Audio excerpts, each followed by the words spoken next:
Mr. Speaker, as a country and as the Senate, we are all affected.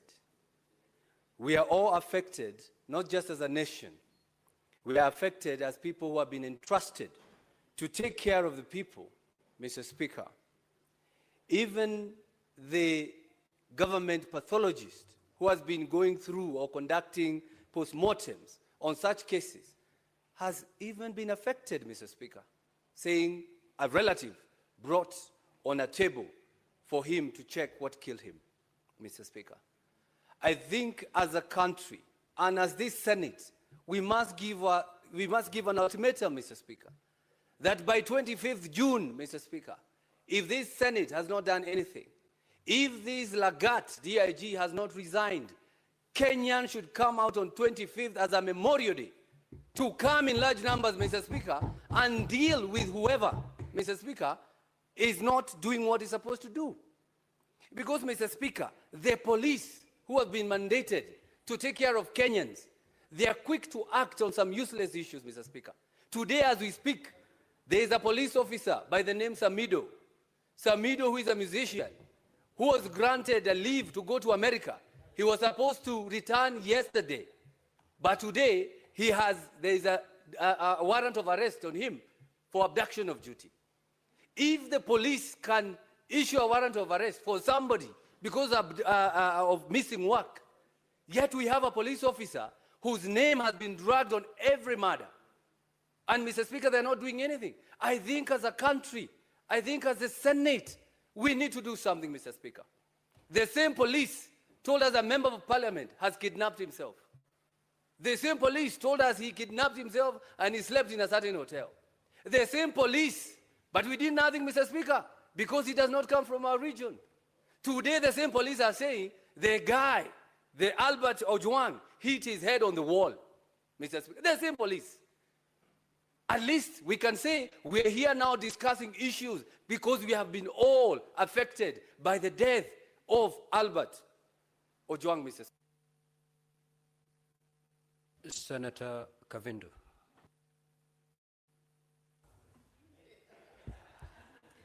Asante Bwana Spika kwa kunipa fursa hii niweze nami kutia sauti yangu kwa hili jambo ambalo Bwana linahuzunisha sana zaidi. Na kwanza niwape wazazi wa huyu kijana pole zangu. Bwana Spika, kila mzazi utarajia kuzikwa na mtoto wake. Hakuna mzazi hata mmoja utarajia kuzika mtoto. Na hii Bwana Spika inaleta uchungu sana kuona watoto wetu wanauawa kama ndege. Mwaka moja ikifika tarehe 25 mwezi huu, tutakuwa tumefikisha mwaka tukikumbuka jinsi wetu walipouawa. Bwana Spika, nilikuwa kwa hili bunge na nilitoka pale nje tukatembea tukaenda kule Bunge Towers. Bwana Spika, experience ya 3 hours Bunge Towers ilikuwa kama mwaka mzima. Kila nikisikia bunduki nalia tu, nilikuwa nasikia tumbo yangu inatoka. Maana mimi ni mama. Na hiyo bunduki ilikuwa inapiga mtoto. Sasa tunaongelea mtoto ambaye ameuawa na watu ambao wanastahili kuwa wanalinda kila mwananchi katika hili taifa. Kama tutauliwa kule, tunastahili kukimbilia usalama. Basi tutapata usalama wapi Kenya hii? Ni kuonyesha taifa letu limeanguka kabisa. Na mimi naita president wa hili taifa, Bwana William Samuel Ruto, tafadhali simama kama president. Na sasa hivi kama si jana uongee kuhusu huyu kijana. Na wale ambao wamesababisha watendewe kile wanastahili kutendewa. Kwa sababu hatutanyamaza watoto wetu wakiendelea kuuawa. Sasa wakikufa wote, tutabakia na nini kama taifa? Vijana ndio wenye nguvu, ndio wanaweza kuendelesha taifa. Tukizidi kuwaua, ni wapi tutapata wengine wa kuendelesha taifa hili? Mimi nasema hivi, kama mtu yoyote amefanya makosa, kuna koti, apelekwe kotini au hukumiwe. Kama ni kufungwa, afungwe. Kama hakuna hatia aachiliwe, lakini kuuawa, hii jambo ninakashifu kabisa, kwa sababu hakuna haki mtu kupoteza uhai wake bila sababu yoyote.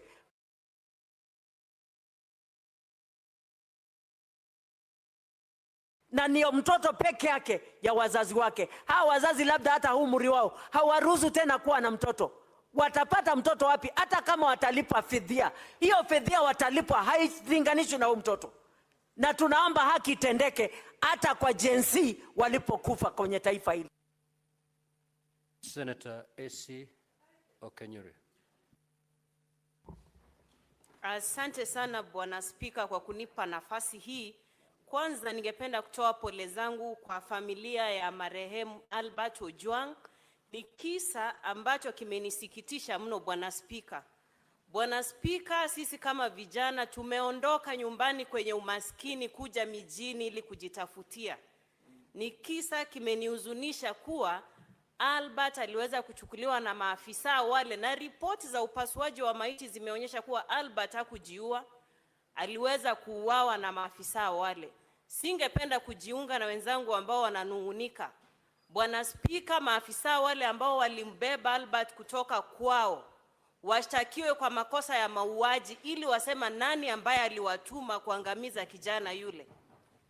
Ni jambo ambalo linasikitisha Bwana Spika, kwa sababu kama vijana wa taifa watatendewa unyama kama ule, sisi viongozi tunabaki hapa tukinungunika Bwana Spika. Hii si hali ya kawaida Bwana Spika, na mauaji ya wanablog yamekithiri. Sisi kama viongozi tumezoea kuwekewa makosa kwenye mitandao pale, lakini hatujawa wa hasira kiwango cha kutaka kuwaua wale ambao wanatutusi pale kwenye mitandao. Kwa sababu tuko kwenye nafasi za uongozi, mambo kama yale yakitokea, sio sisi kuchukua hatua kama zile. Kwa hivyo Bwana Spika, maafisa wale ambao walimchukua kijana huyu Albert kutoka nyumbani akiwa salama washtakiwe kwa makosa ya mauaji ili waweze kuambia bunge hili na taifa kiini kikuu cha wao na ni nani ambaye aliwatuma kumwangamiza kijana huyu. Roho yake isilale pema peponi Bwana Spika, iweze kuwasumbua ambao wamefanya mambo hayo katika taifa hili. Asante sana. Senator Omtata. Mr. Speaker, sir, to begin with, I just want to read Article 238 of the Constitution. Clause 1. It reads, national security is the protection against internal and external threats to Kenya's territorial integrity and sovereignty, its people, their rights, freedoms, property, peace, stability, and prosperity, and other national interests. Clause 2A says national security is subject to the authority of this Constitution and Parliament. Parliament has the power to investigate this crime. And we have gotten to a point whereby we should form a parliamentary committee of inquiry to be guided by the inquiry. And that committee should get to the ground and call witnesses and unearth this problem. If you look at the Commission of Inquiries Act, it's another guide. We can ask the president to form the committee. If he can't, Parliament can constitute itself into a committee. When J.M. Kariuki died, Parliament constituted a committee of inquiry, and there's a tradition in this House that we have been able to inquire matters like this. So given the weight of this matter, my submission is that Parliament should investigate this matter. The police have nothing to investigate. Yes, please. Senator Omtata, would you wish to be informed by the Senator for Migori? Yes. You may proceed, Senator Eddy. Mr. Speaker, my brother, Senator Omtata, has called for the formation of,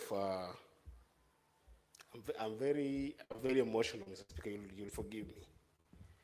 He has called for a commission of inquiry on the death of a young man when it is a matter of public understanding that there is somebody who has been alleged to have reported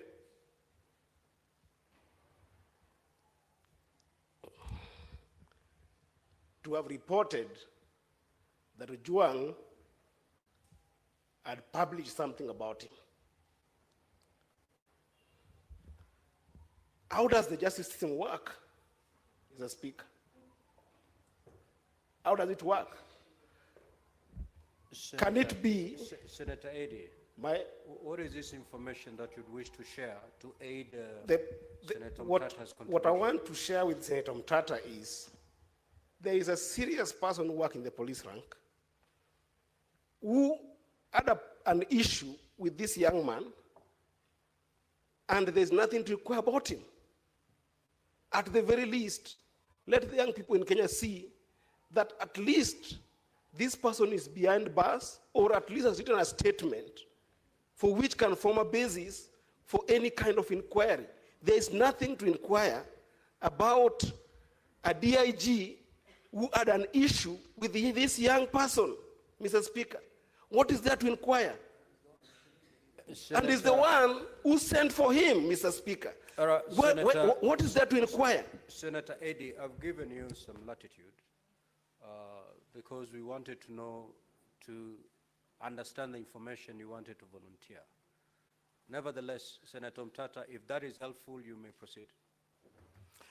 Well, it is helpful to the extent that we have not seen the tweet. Personally, I have not seen the tweet that has been referred to or the insulting statement that's alleged. I have not seen it. Naturally, this thing would have been floating around. So it looks like if there was one, there's a very heavy cover-up that we are not able to leave it to the ordinary law enforcement mechanisms to get to the root of this matter. That's why I would like people like Senator Sifuna here, Senator Mandago, and people, and the bull of Nandi, Senator Cherargei, to sit on this issue and try to bring closure to this. We had Gen Zs killed in this country. It's close to a year today. No stone has been turned. And if it has been turned, what was seen under that stone has not been told to us. That's what I'm saying, as the ultimate house. And that's why I read this constitution, 258 clause 2A. National security is our business. And national security includes the lives of Kenyans. A life of a Kenyan has been lost. Many lives have been lost. Nobody has been held accountable. That's why I'm saying that in this particular matter, we form a body, a committee of inquiry the way it was done when J.M. Kariuki died, and the way it was done when recently when this lady was killed by the British soldiers. And we unearth the evidence we can get and force law enforcement to act. If we leave it to law enforcement, we are going to complain, daylight, sunset, and the things will go cold. Let this house take charge and get to the bottom of this matter, turn whatever stone there is to be turned, look under that stone, and tell the world what they see. That's what we need. Otherwise, we are going to end up nowhere. They are going to sanitize this thing and it's going to disappear. This was a murder. We even have information this guy was taken to Central Police Station when he was bleeding. We would like these people to have a forum where they can come and tell us what they saw without fear of being victimized. That's why I'm asking for a parliamentary commission of inquiry. Thank you, Mr. Speaker. Senator Nderitu. Asanti Bwana Spika kunipa fursa hii. Kwanza kabisa nataka kuleta risala zangu za rambirambi na watu wa Laikipia kwa familia ya Albert Ojwang. Na nimpongeze Seneta wa Migori Eddy kwa kuleta taarifa hii kwa sababu wakati huu Bwana Spika, kwa nchi nzima kuna tanzia kwa sababu ya kumpoteza kijana barubaru. Kijana ambaye alikuwa ana maono. Bwana Spika, na hii imekuwa ni kama kawaida kwa sababu inaonekana watu wanaongea na polisi, maafisa wa usalama wamezoea, watu wataongea, watanyamaza. Bwana Spika, nasema hivi kwa sababu kuna taarifa ambayo tungetaka kujua kile ambacho kilimuua padre ambaye anaitwa John Maina Ndegwa wa Boyman. Vile vile taarifa kuhusu padre ambaye anaitwa Alois Cheriot Bet. Lakini Bwana Spika, ikiwa taarifa kama hizo wezi kazipata, wanajua ya kwamba hata huyu kijana ambaye tayari tunaambiwa ya kwamba na maafisa ambao wanatuambia kwamba watafanya uchunguzi. Uchunguzi wao wa kwanza walisema ati katika seli Ojwang alijigongesha kwa ukuta. Bwana Spika, huyu Ojwang hakuna mahali kunasemekana alikuwa na ugonjwa wa kifafa ati alianguka. Ni wazi julikane alipokuwa akichukuliwa Homa Bay, maafisa wa usalama walihakikishia wazazi wake ya kwamba ako sawasawa na atapatikana akiwa vile vile. Bwana Spika, alitoka huko akiwa buheri wa afya, lakini ukiangalia ripoti ya upasuaji wa mwili wake inaonyeshana ya kwamba alinyongwa, na vile vile inaonekana ya kwamba alipigwa kichapo cha mbwa kuingia msikitini. Bwana Spika, hii ni aibu kwa maafisa wa usalama, kwa sababu wao ndio wamepewa jukumu kulinda mali na maisha ya wananchi. Bwana Spika, sasa inafika kiwango ya kwamba wananchi wanashindwa, wakimbilie majambazi? Hapana. Wakimbilie polisi? Hapana. Kwa sababu Bwana Spika, Inspector General wa polisi anapaswa kuitwa hapa aelezee kinaga ubaga. Naye naibu wa Inspector General wa polisi ambaye anatuhumiwa ya kwamba haya mambo yametendeka kwake, Bwana Spika, anapaswa kuwa amejiuzulu. Na si hiyo peke yake Bwana Spika, samaki anaanza kuoza kutoka kwa kichwa. Waziri wa usalama Kipchumba Murkomen anapaswa akija hapa kesho atuelezee vizuri, na akishindwa kueleza Bwana Spika, ajiuzulu, kwa sababu yeye ndio tunategemea, yeye ndio tumepatia lile jukumu akiwa kama waziri. Nataka kuwashukuru vijana hapa Edi, na shukuru majority leader ama kiongozi wa Senator Asige. Thank you, Speaker. In June of 2024, the streets were the crime scene during the Gen Z protests. Now young people are being executed in a new place. It seems that police stations have become the new crime scene. And I, as I proceed, want to call for the IG and his deputy, who have had far too many extrajudicial killings under their belt in just 1 year, fired with immediate effect. Mr. Speaker, because there are too many rights that have been violated through the death and the killing of Albert, 26, 28, and 29, and other articles of the Constitution. Why was Albert Ojwang arrested without a warrant or a clear explanation of the charges contrary to Article 49? Why was he transferred over 350 kilometers from Homa Bay to Nairobi instead of being processed locally? On what basis was he even detained in Nairobi? Why was his safety not guaranteed while in police custody as mandated by Section 59 of the National Police Service Act? And if the allegations of corruption that he made were worth killing him, then why isn't this precisely what we're investigating? Because only a hit dog hollers. DCI should not be seen anywhere near this investigation, Speaker. A judgment by Justice Mugambi on the 9th of May 2025 clarified that only IPOA has the mandate to investigate deaths and injuries caused by police officers who are on duty or occur in custody. Not DCI, not any other department of the police.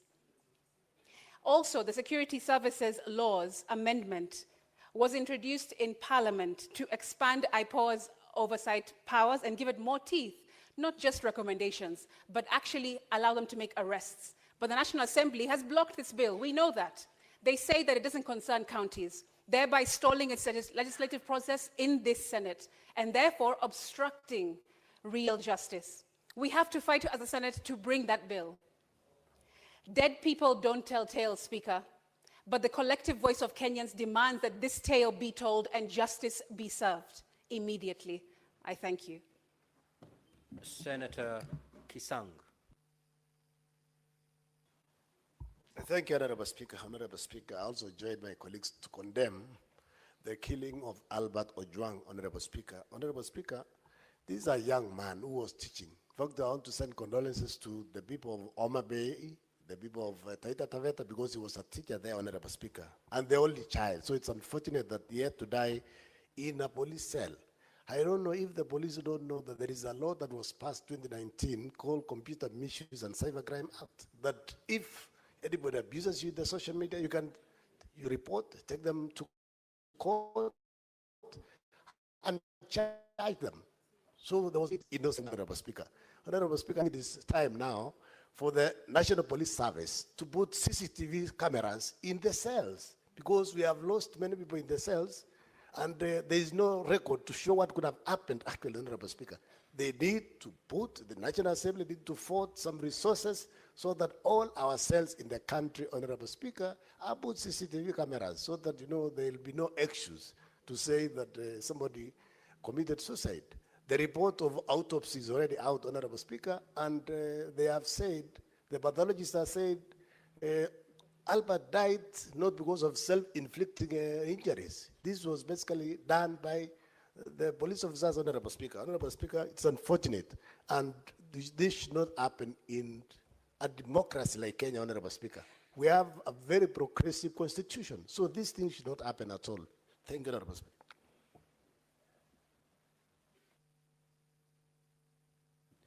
Senator Dulo.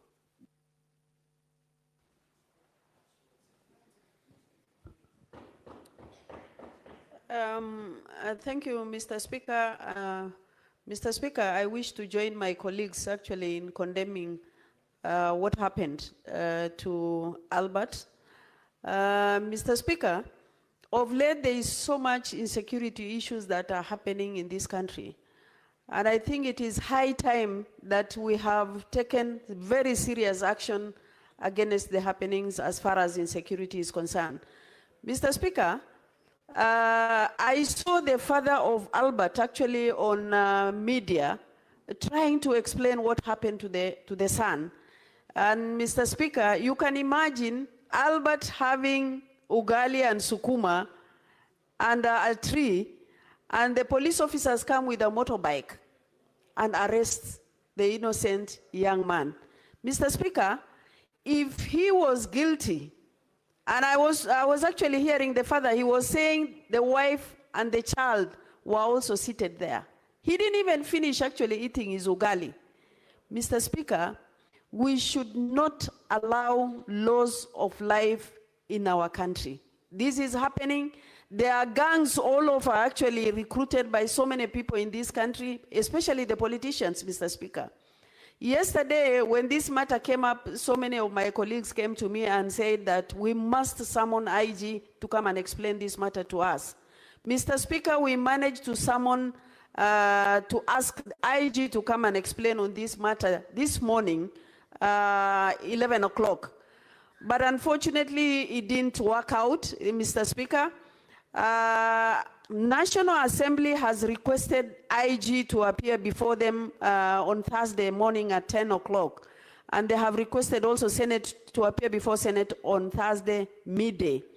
Mr. Speaker, this is a matter that police should not investigate, because it's like they are investigating themselves. IPOA is in place. They should actually move with speed and ensure that investigation is carried out, and those who are concerned should be brought to books. Mr. Speaker, I request on Thursday midday, this should be the committee of the whole, where we should be able to address all the matters affecting insecurity in this country. I thank you, and I pass my condolences to the family of Albert and the wife and the widow, the widow and the child. Mr. Speaker, this is a very serious matter that needs to be dealt with and put to a stop. I thank you. The Senate Majority Leader. Mr. Speaker, on behalf of the people of Kericho and on my own behalf, I join the rest of the country in passing condolences to Albert Ojwang. Mr. Speaker, I've sat here wondering, beyond the things we say as legislators, what else? What happens next? The unfortunate thing, Mr. Speaker, is that we have abated this kind of crimes for too long as legislators. We want to sit here, get clips on TikTok and say, you know, I expressed my rage. Look at the house, it's virtually empty. Because people have shared what they want to say, They have gotten theirs for the afternoon, Mr. Speaker, without a recourse. Mr. Speaker, the motion that we passed here after the June 25th protest, if we had adhered to it, and our committees, and I've said this more than 100 times on this floor, Mr. Speaker, that there were specific things that we asked each of our committees to do. The arrest procedures, Mr. Speaker, was part and parcel of what we passed in that particular motion. Mr. Speaker, the rights of protesters was part and parcel. If that had been addressed, Mr. Speaker, the young people of Angata Baragoi would not have been killed. If we had done the arrest procedures, Mr. Speaker, Albert Ojwang would not have been picked from Homa Bay to come here. And up to when, Mr. Speaker, do we want to be a house of lamentations? Let us be serious with our work. The people of our individual counties, Mr. Speaker, did not vote us in here to come and lament like them. We should be embarrassed. This is not a matter that we should even be addressing, Mr. Speaker, because we know for a fact that we have the power. If you, as a member of parliament, whine, what do you expect young people to do, Mr. Speaker? I want to urge ourselves that for once, let us take our duty seriously. Let us ask our committee on security to lead us into a conversation. In a sitting of the entire plenary, the same way the late Senator Yusuf Haji led us in this house, in a sitting of the entire plenary, when our 3 colleagues were arrested arbitrarily. But our Speaker, let us stop this hypocrisy of just speaking and going home. People are disappointed in our actions. I expect that Professor Ojenda, that you serve as a vice chair of this security committee, together with Senator Fatuma Dulo. You want us to speak about these issues until when? Surely, can't we lead the country into making the right decisions on how to handle protesters, how to handle arrested people, how IPOA, Mr. Speaker, can do their job without being interfered with, Mr. Speaker? Because last month they told us they are investigating those who kill people in Angata Baragoi. To date, we don't know who it is. How difficult is it to tell the country, even just to know, who are these officers that went for Albert in Homa Bay? Up to now, we don't know who they are. Yet when none of our own died, Mr. Speaker, we were being given a blow-by-blow explanation hour by hour. The life of Albert Ojwang is more important. Senator Professor Ojenda. Thank you, Mr. Speaker. Mr. Speaker, let me join colleagues to commiserate with the family of the late Albert Ojwang, but also, Mr. Speaker, to condemn in the strongest terms possible, though I'm the vice chair of the Security Committee in Senate, and to undertake, Mr. Speaker, that the committee, and the chair has spoken, will go right to ensure that this matter is dealt with as by law required. Mr. Speaker, it is clear that under the Independent Police Oversight Authority Act of 2011, this matter must and ought to be investigated first by IPOA. And I'm glad that I saw the chair of IPOA, Commissioner Ahmed Isaac, together with the IG and the DIG and other police officers at the Central Police Station, which was the crime scene. Mr. Speaker, 2 things that I want to point to, Mr. Speaker. Our colleagues in this House have this afternoon spoken and made a number of suggestions. The first suggestion, Mr. Speaker, is that this matter be dealt with by the commission of inquiry and a commission of inquiry appointed under Chapter 102 of the laws of Kenya, the Commission of Inquiries Act. Mr. Speaker, since the law clearly spells out the role of IPOA under sections 5 and 6, this matter would be best initially investigated by IPOA. And Mr. Speaker, unlike my colleagues who have come before me, it is important that every person in this process be investigated. It is also important, Mr. Speaker, that we do not, at this point in time, call upon the resignation of individuals, including DIG Lagat, who had filed a complaint, but to go to the depth of the investigation and establish who was responsible, who caused the death of Albert Ojwang. Mr. Speaker, the second point is this, that it is clear, Mr. Speaker, that a murder has been committed. A murder as prescribed under sections 204 and 207 of the Penal Code of the laws of this country, and the police officers who are culpable or who are linked to this offense, those who are in charge of Albert Ojwang right from the time of arrest, must all be arraigned in court. We want to see action in the same manner and fashion as happened in the case of the late Ongondowere, so that we have action. It is not enough, Mr. Speaker, to call upon officers to resign before they investigate. Let us have a report that will come to us. But Senate, as we are saying, Mr. Speaker, will undertake its function under the chairmanship of the Senator Dulo, and me as Vice Chair. We will. Senator Tobiko.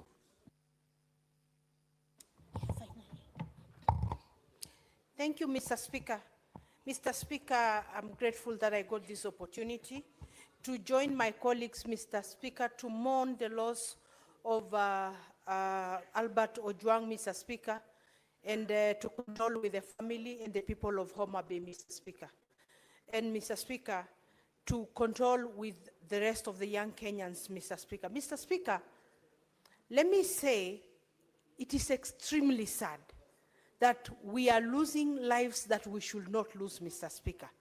And Mr. Speaker, the worst is when we lose a person at the police cells, Mr. Speaker, because the police cells are supposed to be a protection place until one is proven guilty or not guilty, Mr. Speaker, but they should be saved at the police station, Mr. Speaker. Mr. Speaker, we are not passing judgment on anybody, but we are asking for accountability, and someone must take responsibility for the loss of life of Mr. Albert Ojwang, Mr. Speaker. And who else will do that if it's not the police, Mr. Speaker? Who else will do that if it's not the top leadership of the police? The IG, the DIG, Mr. Speaker, must answer to Kenyans on what happened to Albert Ojwang, Mr. Speaker. Mr. Speaker, and the President should keenly look at this case. It is coming immediately after a very warm reception at Homa Bay. There could be people also who are working to undermine the government, Mr. Speaker. The President should see what is happening at the police force, Mr. Speaker. IPOA should come through for Kenyans in this case, Mr. Speaker. Because, Mr. Speaker, we are not trusting the police to investigate themselves. Mr. Speaker, it is extremely sad that even our young people have lost trust in us, Mr. Speaker, because we continue to lose them in circumstances that we should not. Imagine a situation where the parent has this one child only, and they have lost that single child, Mr. Speaker. Imagine the pain of these parents. Imagine what is the future of that family, Mr. Speaker. Mr. Speaker, Parliament should now take its rightful place, Mr. Speaker, to hold the executive accountable for what is happening in our country, Mr. Speaker. Mr. Speaker, it is sad, it is unfortunate, and we must apologize to Kenyans for letting them down, Mr. Speaker. We must now come through as an independent house that will stand for Kenyans, Mr. Speaker. Thank you, Mr. Speaker. Senator Tabitha Keroche.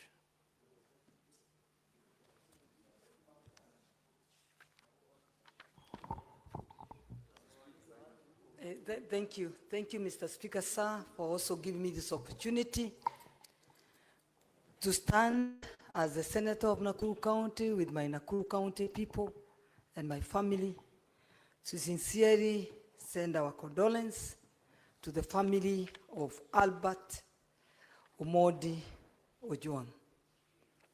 I condemn the killing of Albert Ojwang. When I received a photo of how he has been tortured in the police cell, I couldn't hold my tears. When I read the story of Albert Ojwang, that he was the only child of a mother and a father, a newly wedded man, a father of a 1-year child,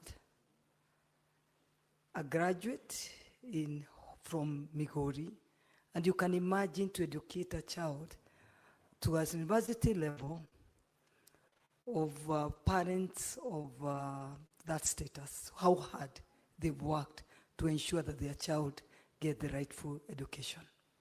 And this child now has gone. It is so sad. And in the hands of our security. So my aim is just to really ask the justice for Omondi and the family to be given. And I don't think there's anything else we're asking. It's just for his justice for now, because he's gone. And I think parents, and I stand with our majority leader saying, we cannot be a house of just coming here and talking and there no action. We parents have cried enough. I'm a victim. I know my daughter was murdered in 2020. And up to today, I've not gotten the justice that I'm pushing for. What does that tell? You can imagine Omondi now, they start their justice. And now, how long will it take for them to get the justice? So I think enough is enough. This house is the upper house, is to ensure such things now can come to a stop, to an end, where our children will not be killed, butchered, just because that they raise a voice of what they think or what they feel they should express their opinion. I think it's a high time. These people should know that they are even spoiling or damaging our government, which is working hard every day. And the rising security in Nakuru, I can't forget to say, the rising... Very well, Honorable Senator, your time is up. Now, Honorable Senators, this is a very weighty matter. Kenyans are asking questions, and justifiably so, and we owe them the answers.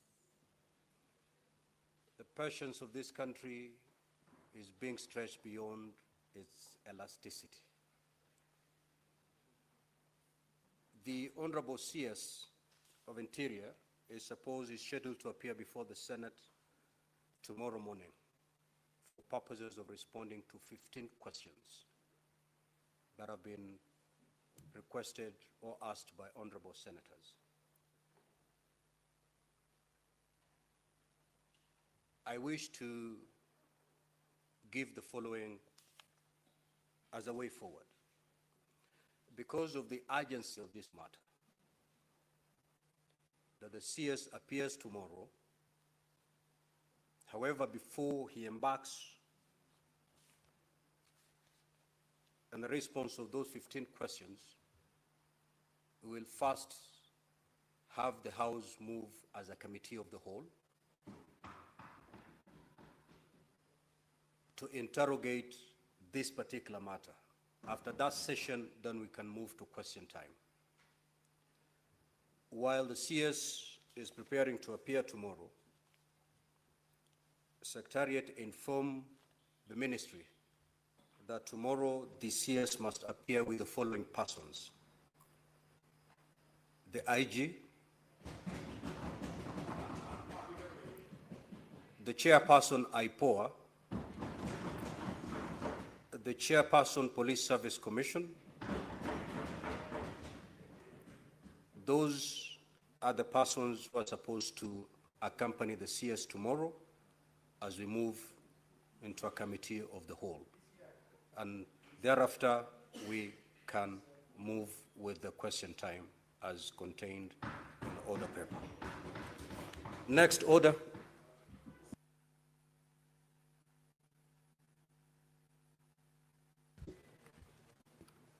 Order number 8, motion, report of the Standing Committee on Finance and Budget on the fourth basis for allocating the share of national revenue among counties, resumption of debate on the proposed amendments.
Now, honorable senators,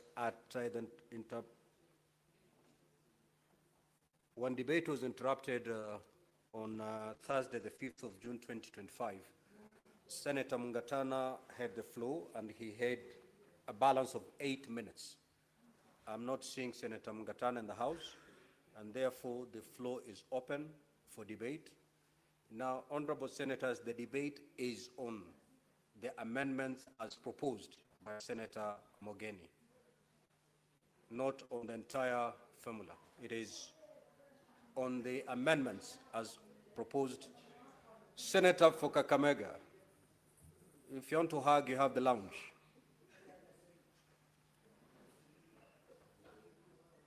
So, honorable senators, the debate that is supposed to continue is the debate on the proposed amendments by Senator Mogeni.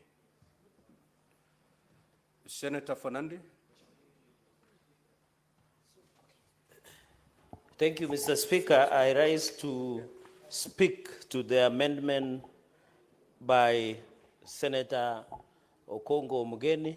Mr. Speaker, I think in the principle of at the division, Mr. Speaker, I think last week we did mention on a number of, this is a 4-year or 5-year, Mr. Speaker, and therefore this division of revenue and amendment is very critical. Mr. Speaker, for Isiolo, let me begin by saying the following.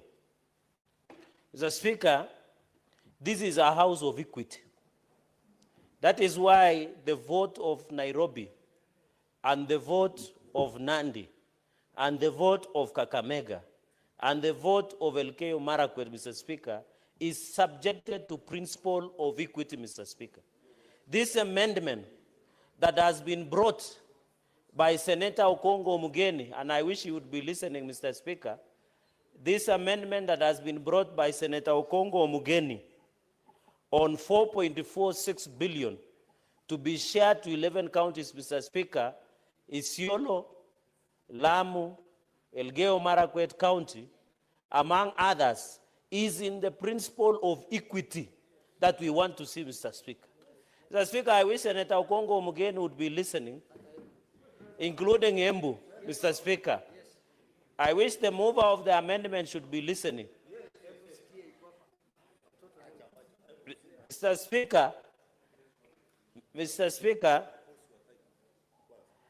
Speaker, that is why I wanted to insist that this is a principle of equity. Mr. Speaker, when we were coming up with a formula, including Taita Taveta, when we were coming up with the formula, Mr. Speaker, we must ensure each and every county, 1, doesn't lose, 2, no county gains more.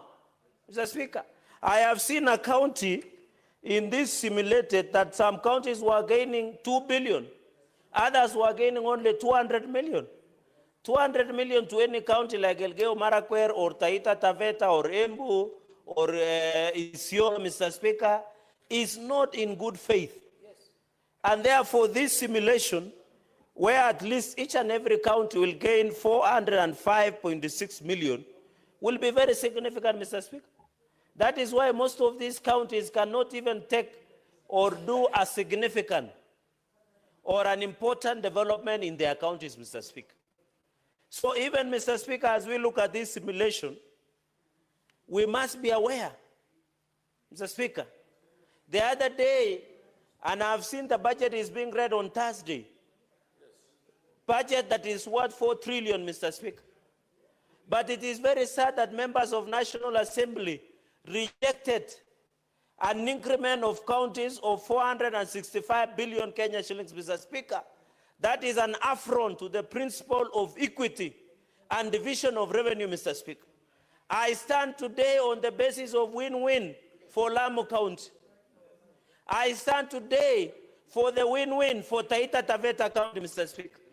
I stand today for support of Kirinyaga, Embu, Nyamira, Isiolo, Elgeyo, Marakwet, Mr. Speaker, because they deserve equity like all of us.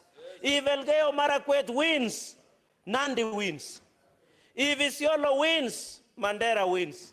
Mr. Speaker. If Nyamira wins, Nakuru wins.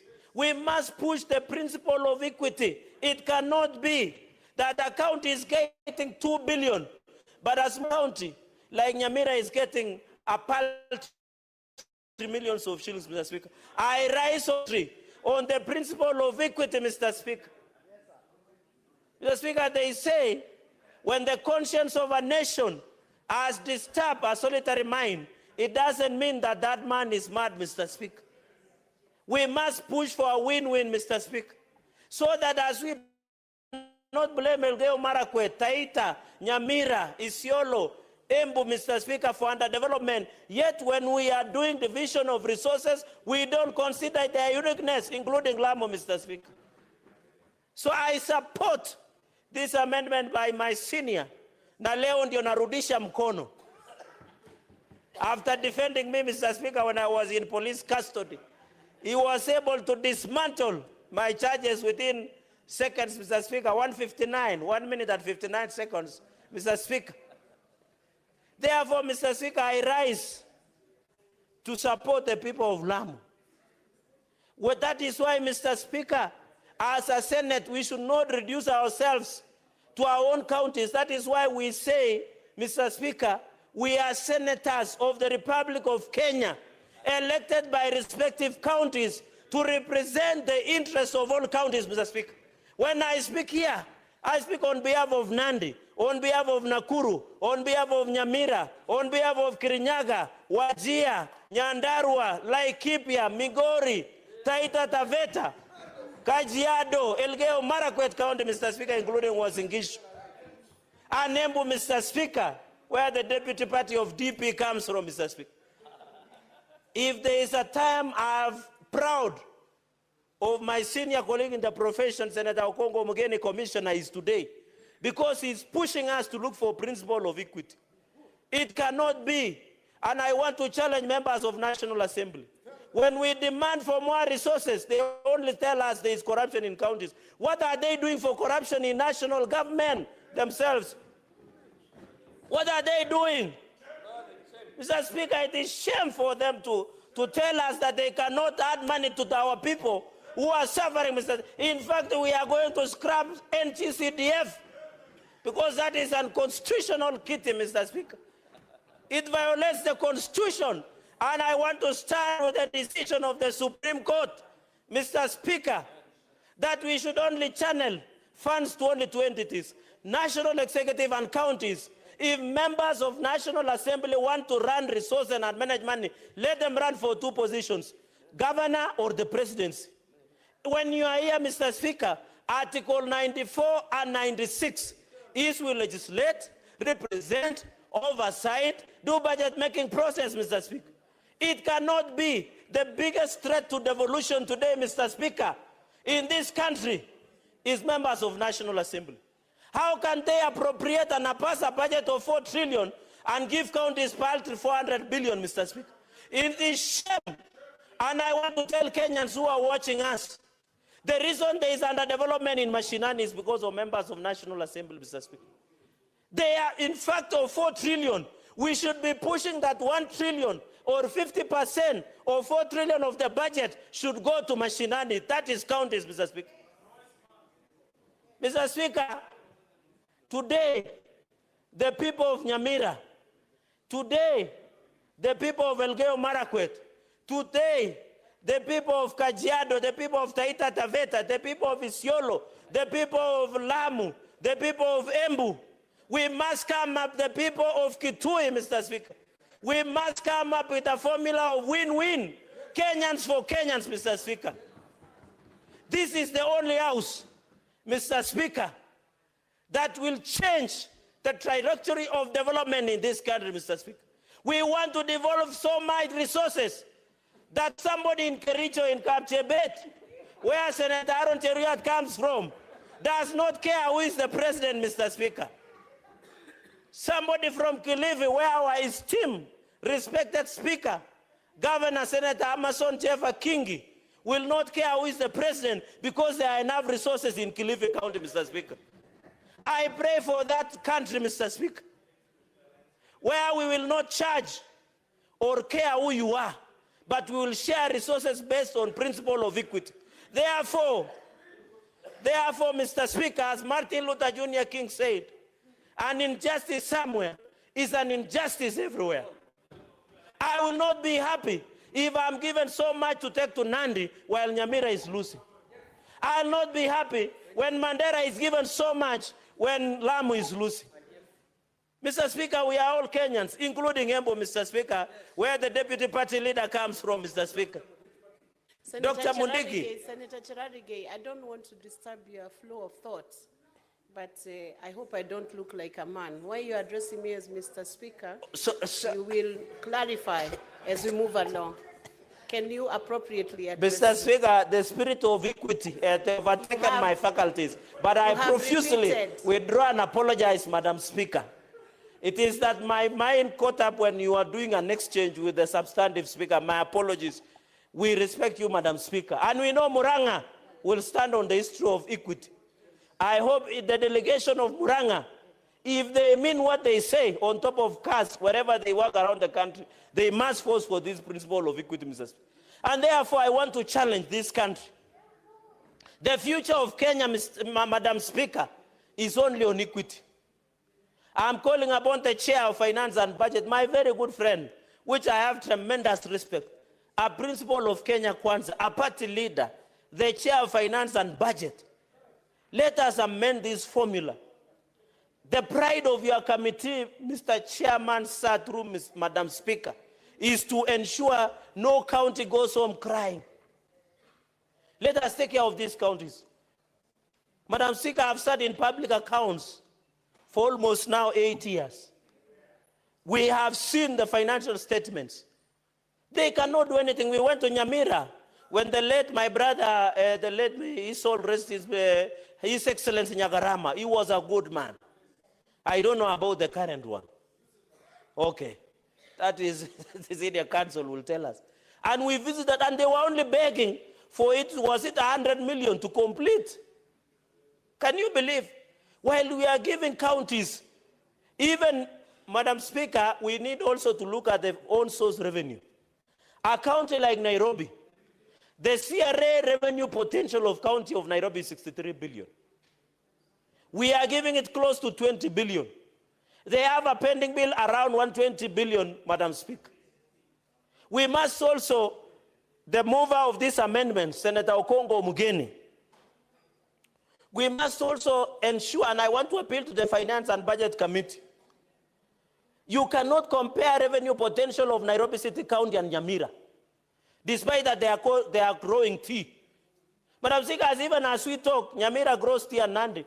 Are you aware our tea prices cumulatively per kilo has even fallen down? Now it is 19 shillings per kilo of tea.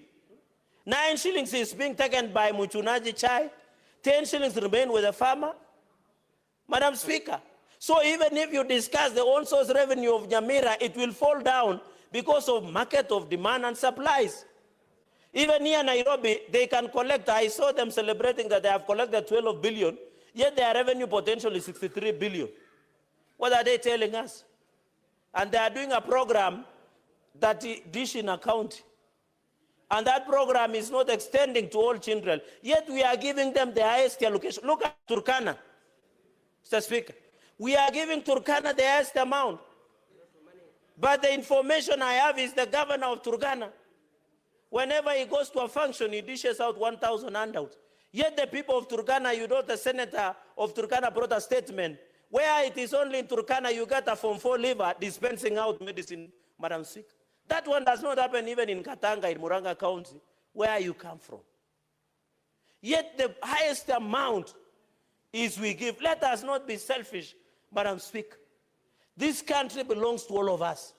If we want to end corruption, iniquity in this country, Madam Speaker, we must be willing to accommodate each other. The future of this nation is a united nation, Mr. Speaker, not based on tribes or families. Whether you want to call yourselves cousins or wherever, Madam Speaker, is we must look at the bigger picture. At the end of the day, when you go back to Taita Taveta, Senator Eddie, I want to challenge you, although you are mourning and we continue to empathize with your people. That as you go back to Migori, you should report back and say it when I was in Senate, when Lamu, when Nyamira, when Taita Taveta, when Wajia, when Embu, when Elgeyo Marakwet, when Isiolo, where our sister serves with distinction. And I want to call out my friend, the governor, in future, not to make derogatory remarks against women leadership. I would have expected even women from this house to protest. She did. Yeah, in fact, Senator Dulo should be listening to this. I think she is busy because of issues of insecurity, Madam Speaker. We cannot allow governors to make derogatory remarks against a esteemed ranking member of the Senate, and we demand apology. And you know, Senator, the governor of Isiolo, Madam Speaker, is a good friend of mine. I have also expressed his displeasure. And he confirmed to me that he has withdrawn, but I want a formal apology. He has not withdrawn. Senator Cherarigei, would you wish to be informed by Senator Omugeni? Yeah, today I am free to be informed by Senator because he's doing a good job. Okay. Senator Omugeni, you can proceed. I wanted to inform Senator Fernandi, who is doing very well this afternoon, that he should inform the governor of Isiolo that through this formula, the good lady, our ranking senator, is actually going to add Isiolo another 400 million through the effort of Senator Dulo. So what the governor should be doing is actually to appreciate and acknowledge the good work of Senator Fatuma Dulo, not to all abuses at our senator here, chair of security. Thank you, Senator Omugeni. Senator Cherarigei, you can proceed.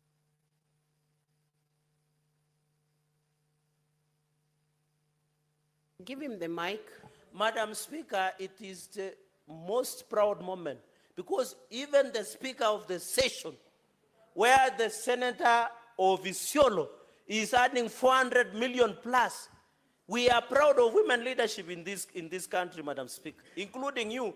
And I want to request and demand as Governor of Isiolo to withdraw and instead appreciate the distinguished senator who is a ranking member, a three-term senator.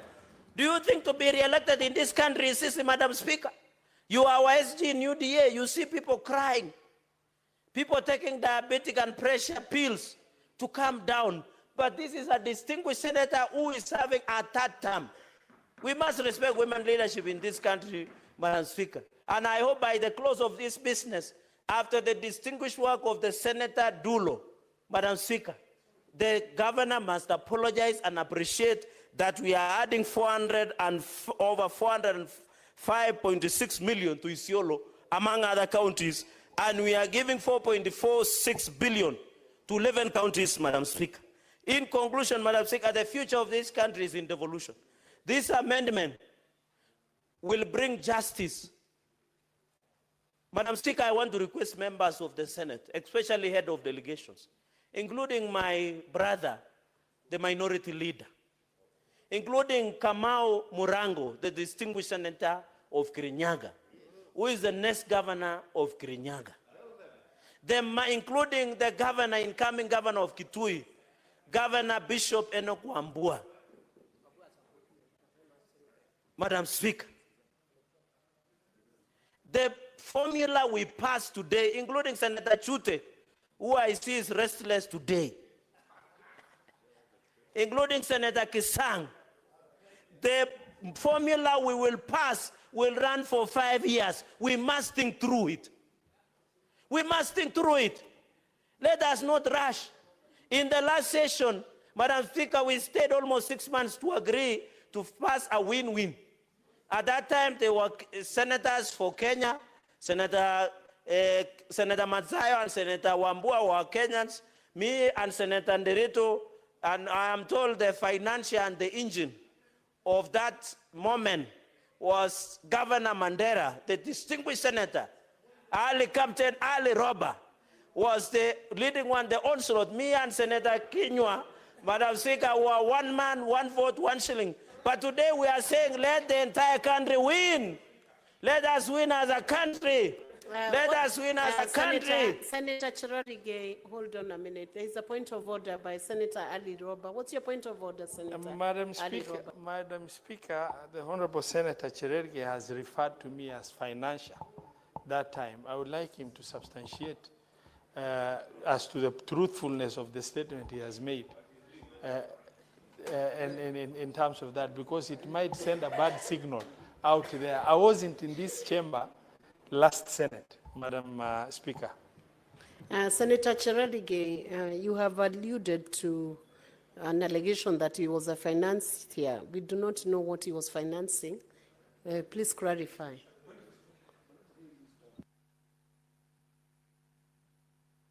Madam Speaker. Proceed. You can substantiate. Madam Speaker, I didn't say he was the one financing the formula. He was not the one financing. I was saying he was the beneficiary of a win-win that we did that time, because Mandela was losing. So it was just a question of grammar. I think grammatical errors. Okay. I meant the beneficiary, not the financier. So let's proceed. Madam Having Speaker, admitted that. Madam Speaker, as I conclude so that I can sit ground, I support this amendment with all my body organs. Madam Speaker, I am very sure as a leader, I want to see equitable development across the country. Some of us in future will aspire for higher seats in this country. I want one day when I'm in Nyamira, Senator Okongo Mugeni will tell me, because of the decision that you voted, this is what we have done. When I'll visit Kirinyaga, I don't know whether they will accept me, because I don't know whether I'm their cousin or not. They will appreciate and tell me, you are our cousin. This is the money you voted for. This is what we have done. I want, when I visit my neighbors, Elgeyo Marakwet, Senator Kisang, Senator Taita, my Vice Chair of County Public Accounts, Senator Mwaruma Mwalimu, will tell me, now I'm the governor of Taita Taveta, and this is what we have done. I want, when I visit Wajir, I visit Senator Dulo. Madam Speaker, I support this amendment with all my faculties, and I thank you, Madam Speaker. Thank you, Honorable Senator. Before we proceed to the next senator to debate this motion, I want to give communication from the chair on visiting teachers and students from Seven Forks School in Embu County. Honorable Senators, I would like to acknowledge the presence in the public gallery this afternoon of visiting teachers and students from Seven Forks Schools in Embu County. The delegation comprises 177 students and 9 teachers who are in the Senate for a one-day academic exposition. Honorable Senators, in our usual tradition of receiving and welcoming visitors to Parliament, I extend a warm welcome to them, and on behalf of the Senate and on my own behalf, wish them a fruitful visit. I thank you. Senator Mudigi from the great county of Embu. Asante Bi Speaker kwa kunipa nafasi niweze kukaribisha shule ya Seven Forks Primary School katika Mbeere South, Embu County, na pia katika county 47 wakati ile county inajulikana sana. Yangu ni machache ni kuambia watoto wa Seven Forks, karibuni sana muweze kuangalia yale tunatenda hapa.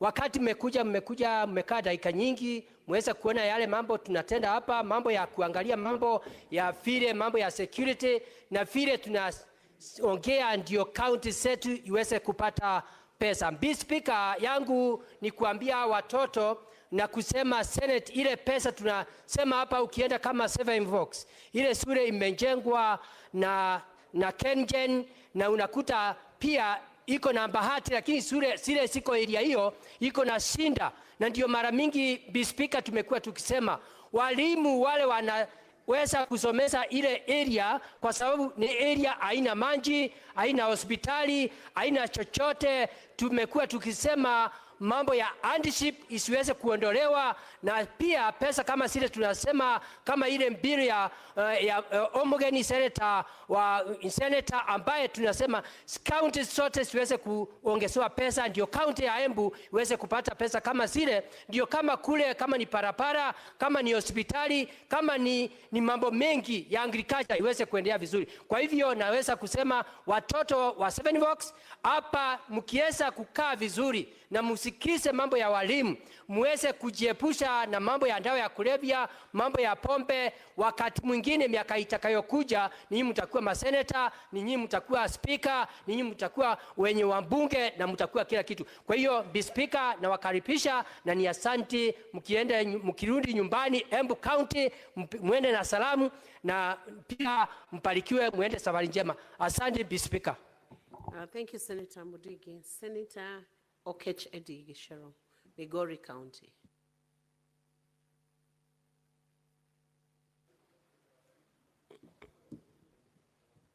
Madam Speaker, I know today has been a very emotional day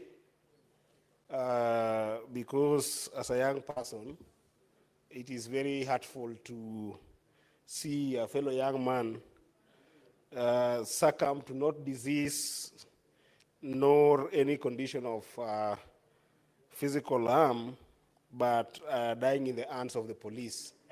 And Madam Speaker, before I just contribute here, I wanted to thank Mr. Speaker so much for the kindness he had extended and the urgency he has put on the matter of the death of Albert Ojwang by making sure that the CS, as well as the officers who are charged with our security, can be in this house tomorrow.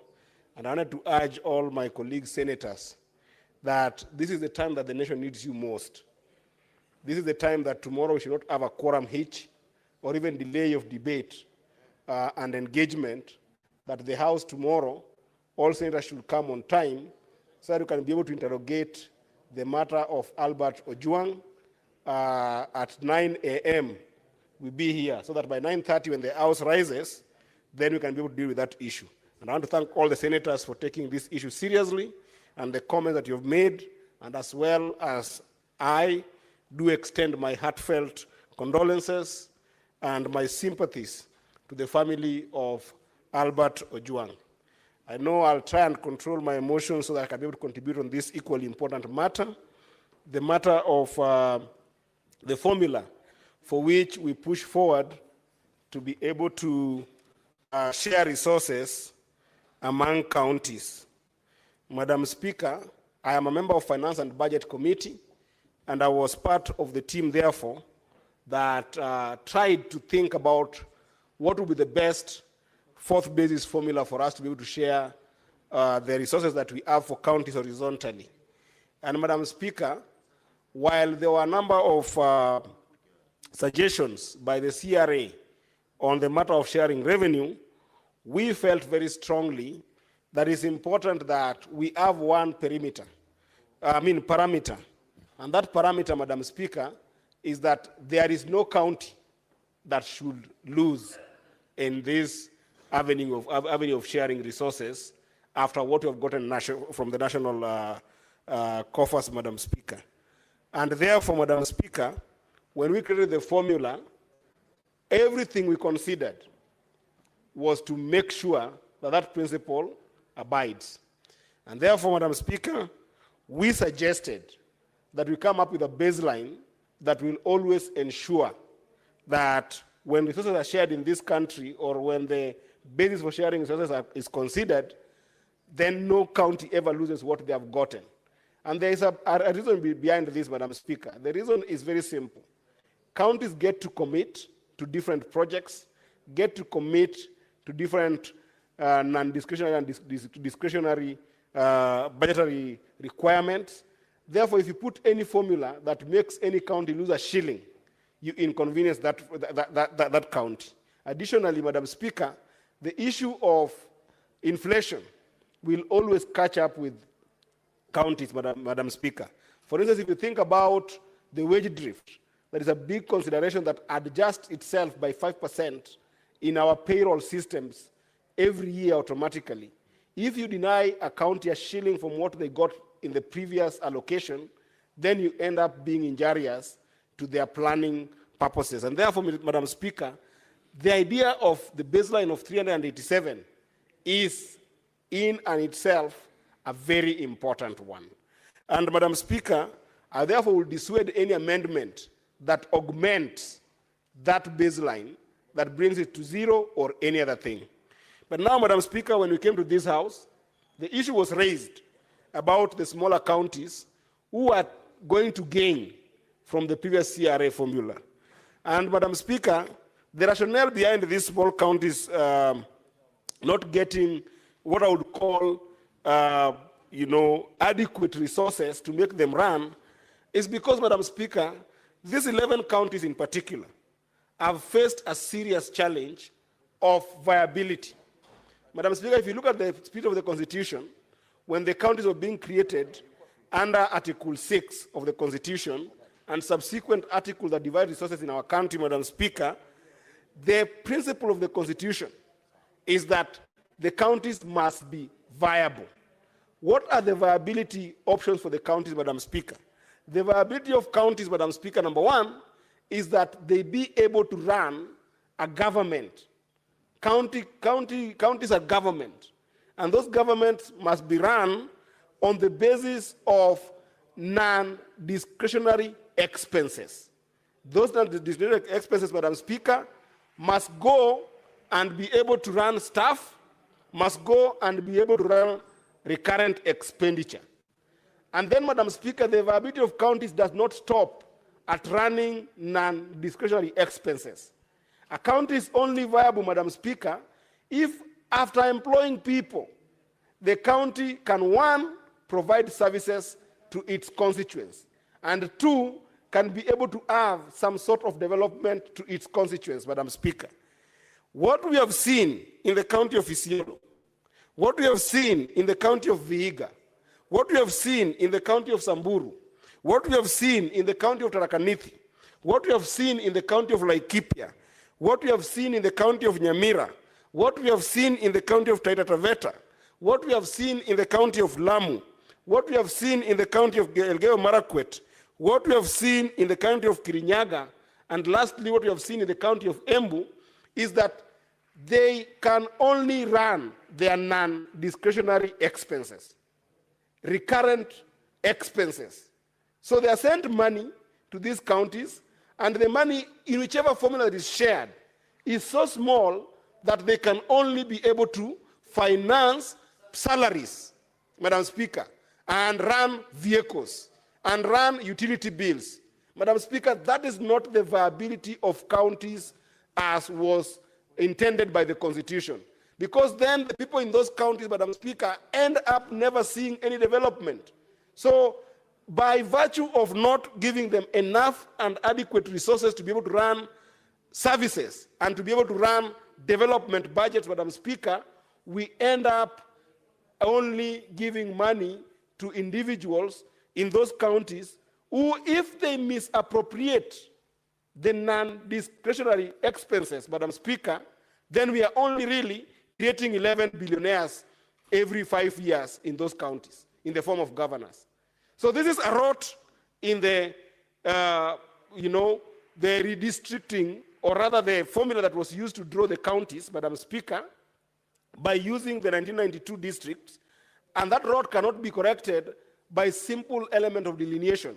It can be corrected by finding a formula that can be able to enable those counties get monies to run budgets for development and run budgets for services. And therefore, that is why when we got here as a finance and budget committee and listened to senators, the senators did propose that in lieu of that problem, let us seclude about 2 billion to make sure that we give these counties, and if possible, pass a law to ring-fence that money to go to development of those counties. Now, Madam Speaker, the reason for this amendment by Senator Mogeni from Nyamira is that that which is being ring-fenced of 2 billion, which every county will get an average of about 181 million, is not adequate enough to cushion development. It's not adequate enough to cushion service delivery. Now, we understand that.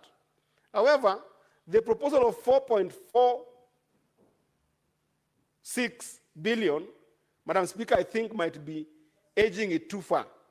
Reason being, there is no scientific formula that guarantees all the county governments which part of the money they receive they put for development. So while I agree with the principle that we need to add just a little bit more money above the 2 billion, I think that 4.42 might be prohibitive to a conversation with other delegations from other counties. So for us to be magnanimous with these counties, I want a way forward. And I want to plead with the senators. First of all, the 11 senators who have brought this amendment through Senator Mogeni, and then the other colleagues from other bigger counties. Why can't we make it 3 billion? I think 3 billion can be a compromise that allows for proper ring fencing money for development for these counties, but also that is not prohibitive enough to make us not pass this for this formula this week. Because, Madam Speaker, there is urgency in passing this formula this week. And I'll tell you why. While we are fighting for 387 billion, there's a bigger conversation about costing of county functions, Madam Speaker. And we have never sat as a Senate so that we use the instrument of costing county functions as a conversation between us and the national government.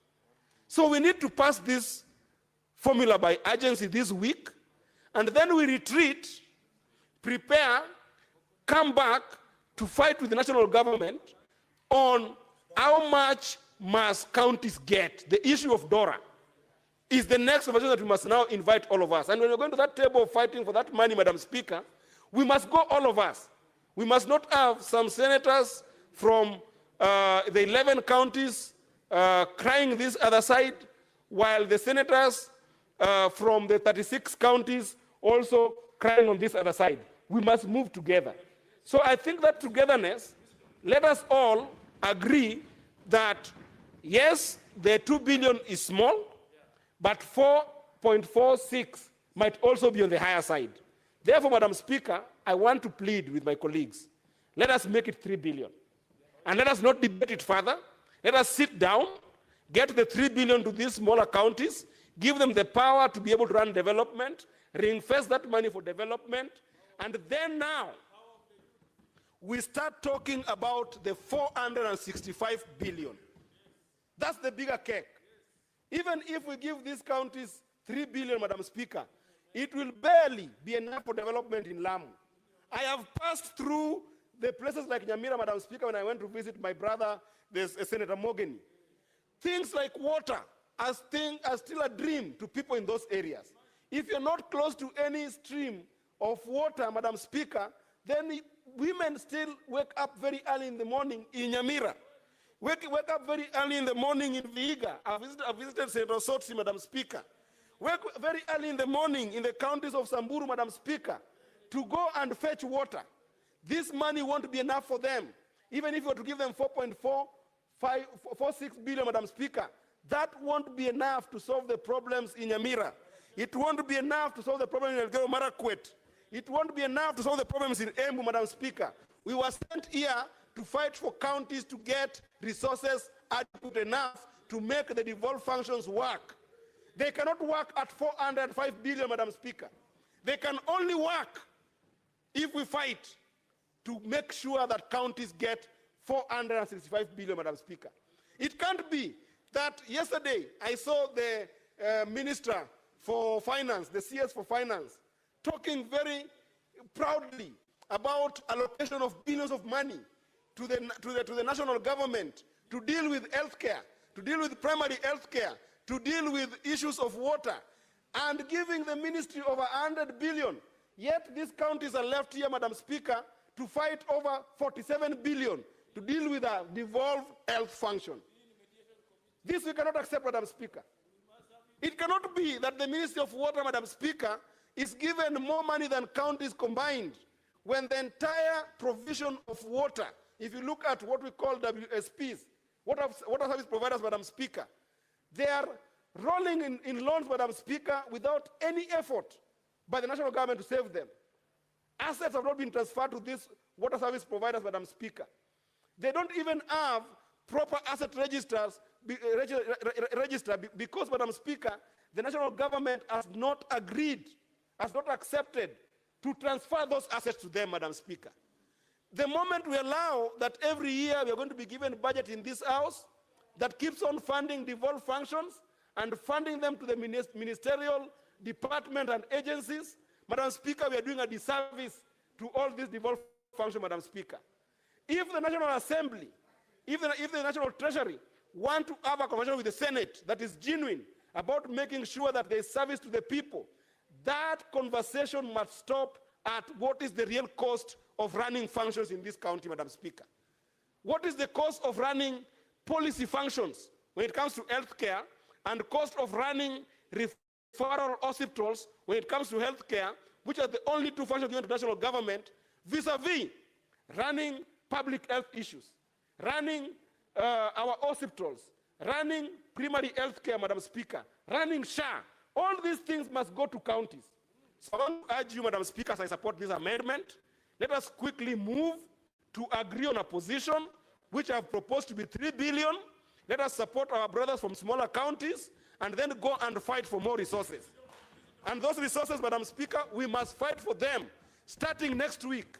Therefore, let's pass this formula this week and let's face the national government on the issue of 465 billion that must go to counties, Madam Speaker. And when we finish that fight, Madam Speaker, the next fight is going to be fighting with governors on accountability and corruption. We can't fight for 465 billion to go to counties and then governors go and waste it by having fleet of vehicles around, by building themselves into billionaires, so that every single 5 years we are creating 47 billionaires in these counties in the name of governors. It must stop. So yes, we are going to fight for our people to get money, 465 billion, but when we finish, we are coming for governors. They must stop the scourge of corruption in the money we are sending to our people in the grassroots. And that fight will come next week. And therefore, I support Senator Mogany with that adjustment, that if it so suits the 11 senators, let us stop it at 3 billion, let us move forward together, and let's start the fight for DORA next week. With that, Madam Speaker, I thank you for the opportunity, and I support. Senator Kinyua. Asante Bi Speaker kwa kunipa fursa hii. Kuanzia mwanzo, Bi Speaker, nataka kuunga mkono mswada wa marekebisho ambao umeletwa na Senator Okongo Omugeni. Bi Speaker, ni wazi na ni dhahiri shahiri ya kwamba fedha zinapaswa kufuata majukumu. Majukumu mengi yamepelekwa katika gatuzi zetu, Bwana Speaker. Lakini Bwana Speaker, gatuzi yoyote ambayo inapata chini ya shilingi Bi Speaker, gatuzi yoyote ambayo inapata chini ya shilingi bilioni 6 inakuwa ni vigumu sana, Bi Speaker, kufanya jambo lolote. Si kutengeneza barabara, si kuweka dawa katika hospitali, ama kutengeneza shule za chekechea. Lakini Bi Speaker, mswada huu ambao umeletwa, marekebisho ya mswada huu ambao umeletwa na Okongo Omugeni, kwanza kabisa nataka kushukuru mwenyekiti wa kamati ya fedha ambaye ni Senator Roba kwa nia njema waliokuwa nayo walipokuwa wakishabikia mswada huu na kusema ya kwamba kaunti zitaongezwa, kaunti zilizo ndogo na ambao ushuru wake ni mdogo zinapaswa kupata kuongezewa bilioni 2. Bi Speaker, mswada ambao umeletwa siku ya leo unasema ya kwamba tuongezewe kaunti ambazo ni ndogo, hizi 11 ziongezewe bilioni 4, Bi Speaker. Bi Speaker, tukifanya kazi tukiwa wote kama vile tulivyofanya wakati wa seneti iliyopita, tuliweza kuongeza takriban bilioni 50 kwa mpigo, Bi Speaker. Kwa hivyo hata wakati huu sina shaka pangu rohoni, tukifanya kazi tukiwa pamoja, tunaweza tukaongeza hela hizi ambazo zinakuja katika gatuzi zetu. Speaker, sisi kama seneti tulisema tungetaka bilioni 465. Lakini bunge la kitaifa, Bwana Spika, kwa ujuzi wake ama kwa ukosefu wa ujuzi, wakasema ya kwamba pesa ambazo tunapaswa kupata ni bilioni 405. Speaker, hawaelewi majukumu ambazo ziko katika gatuzi zetu. Speaker, mambo ya barabara. Speaker, kaunti nyingi unapata mambo ya maji zimepelekwa katika gatuzi zetu. Afya imepelekwa katika gatuzi zetu. Mimi nilidhania wanapaswa kukubaliana na sisi kwa sababu sisi ndio tunajua mambo ya gatuzi zaidi. Lakini Speaker, hata nikiendelea kuongea hivi, nataka kukubaliana na hizi hela ambazo zimependekezwa na mswada huu wa Kongo Mugeni, fedha za kudhibitisha county. Speaker, tukubaliane na vile ambavyo seneta ambaye ni wa Migori Edi Okech, nimeangalia nikaona walikuwa na nia njema na wakasema bilioni 2. Lakini bilioni 2 ni kidogo zaidi, Speaker, na majukumu ni mengi. Kwa hivyo nataka kukubaliana na Seneta Edi vile ambavyo yeye anasema ya kwamba angalau tuongeze kwa bilioni 1, tuseme hizi county ambazo ni county ambazo zinasemekana ni ndogo ziongezewe shilingi bilioni 3 ndio tuweze kuwa na mapatano, Speaker. Na tukifanya hivyo itakuwa ni jambo ambalo litasaidia gatuzi zetu kwa mambo ya ukulima, kwa mambo ya afya, kwa mambo ya barabara na masomo, hasa kwa shule za chekechea. Speaker, Laikipia ikiwa na shida kwa sababu iko katika Jamhuri ya Kenya kwa ukosefu wa pesa, utapata vile vile kaunti ya Nyamira itakuwa na shida, kaunti ya Homa Bay itakuwa na shida, kaunti ya Taita Taveta itakuwa na shida, kwa sababu sisi tumeunganika na sisi ni kitu kimoja. Kwa hivyo ninapoongea hapa ni vizuri, Speaker, hii nia njema tutembee tukiwa pamoja na tukubaliane ndiposa tuweze kupata hizi hela. Lakini tusikomee hapa, Speaker, kwa kusema ya kwamba baada ya sisi kupata hizi hela zikifika katika gatuzi zetu unapata ya kwamba, Speaker, hizi pesa zinaenda zinafujwa, unapata kuna ufisadi, unapata kaunti kama ya Nyamira, Speaker, kuna vyumba viwili vya kufanya majadiliano katika gatuzi ya Nyamira. Kuna wengine wanafanya katika sebule na kuna ile ambayo imeketi katika mahali panapofaa. Hiyo ni ufujaji wa hela, Speaker. Kwa hivyo itakuwa ni vigumu kwa seneta wa Nyamira Kongo Mugeni kukaa hapa na kutetea hela ziweze kuongezeka Nyamira, lakini zikifika Nyamira tayari zimefujwa, kwa sababu inawezaje kuwa na mabunge mawili katika kaunti ya Nyamira na ilhali katiba imesema vizuri ya kwamba kutakuwa na bunge moja Nyamira. Kwa hivyo haya mambo ni mpaka yaangaliwe na msihi Okongo Mugeni, kwa sababu ameleta mswada huu akiwa na nia njema ya kusaidia Nyamira, lakini hela zikifika Nyamira zinatumiwa vibaya. Kwa hivyo Okongo Mugeni, baada ya sisi kupitisha mswada huu, sisi tutalivalia njuga mambo ya ufisadi, mambo ya ufujaji wa hela ambazo ni za umma. Speaker, vile vile tukisema kwamba hela zifuate majukumu, ukiangalia kama afya, Speaker, hela nyingi zaidi ya 70% zinabaki katika serikali ya kitaifa.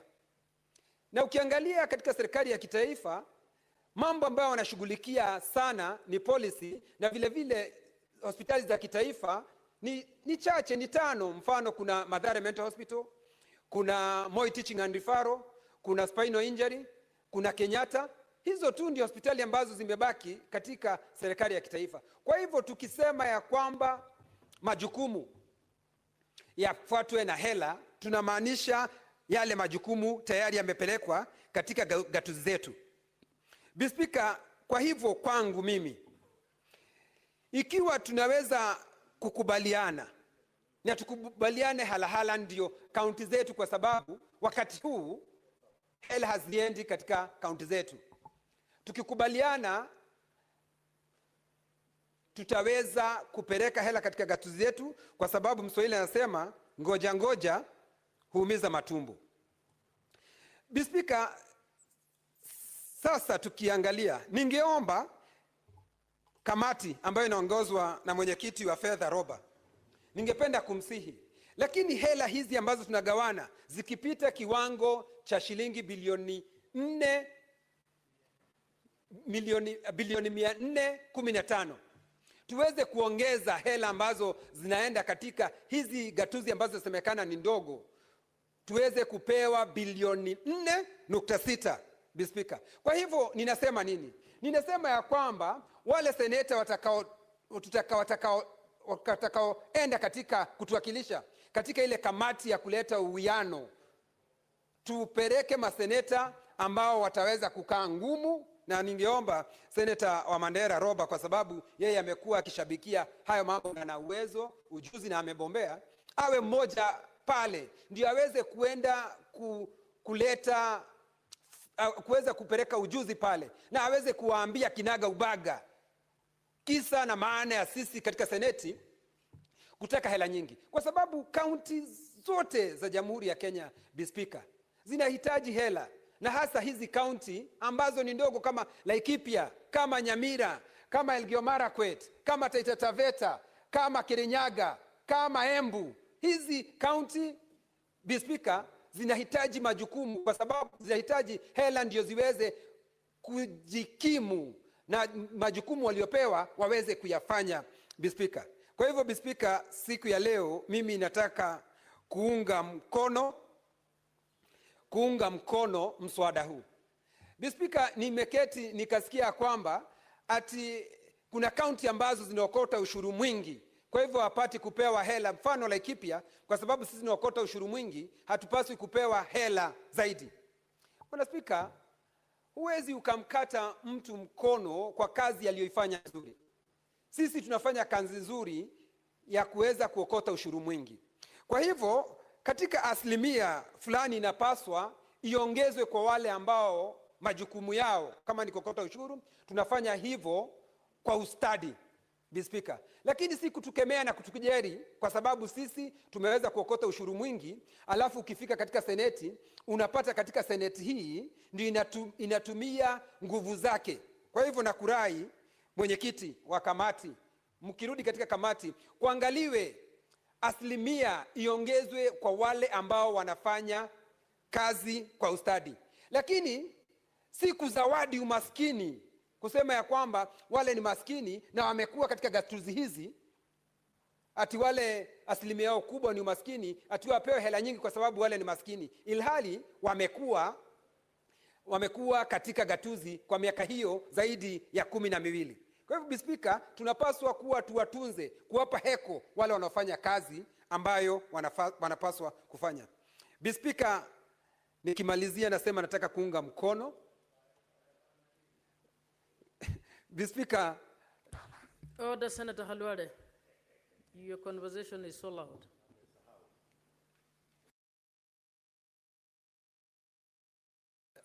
Speaker, ni wazi tunapofanya hii kazi, hawa magavana wakiitwa katika seneti ndio waweze kuulizwa maswali, na haulizwi maswali kuhusu mashamba yao, haulizwi maswali kuhusu boma zao, wanaulizwa maswali kuhusu hela ambazo sisi wenyewe kama seneti tulijadili, tukatetea ndio waweze kuongezewa na kupelekewa katika kaunti zao. Wakiitwa wanapaswa kuja na waweze kujibu maswali, na hiyo ndio jukumu yetu kikatiba, kuuliza maswali tuweze kujibiwa, ndio tuweze kuwa sisi ndio macho ya wananchi waliotuchagua katika gatuzi zetu.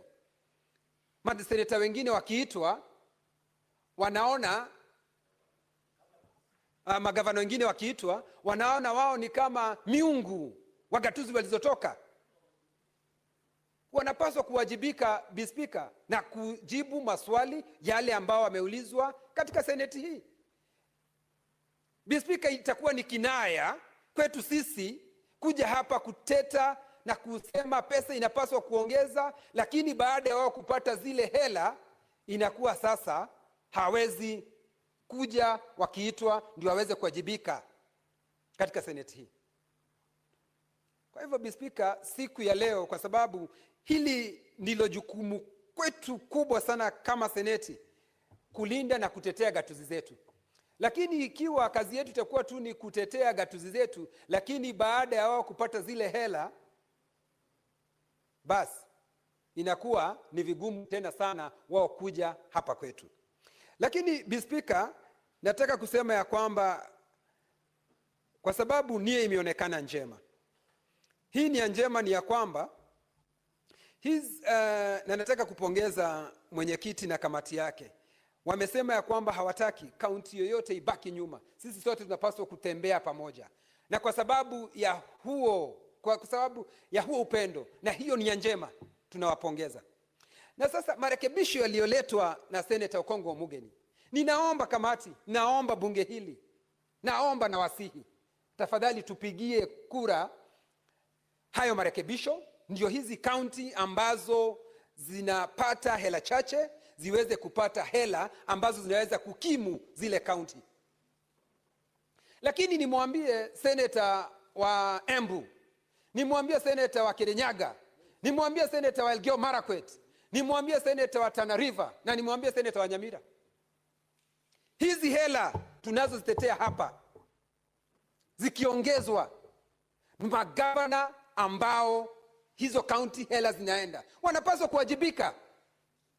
Hizo hela hazitumiwe kiholela.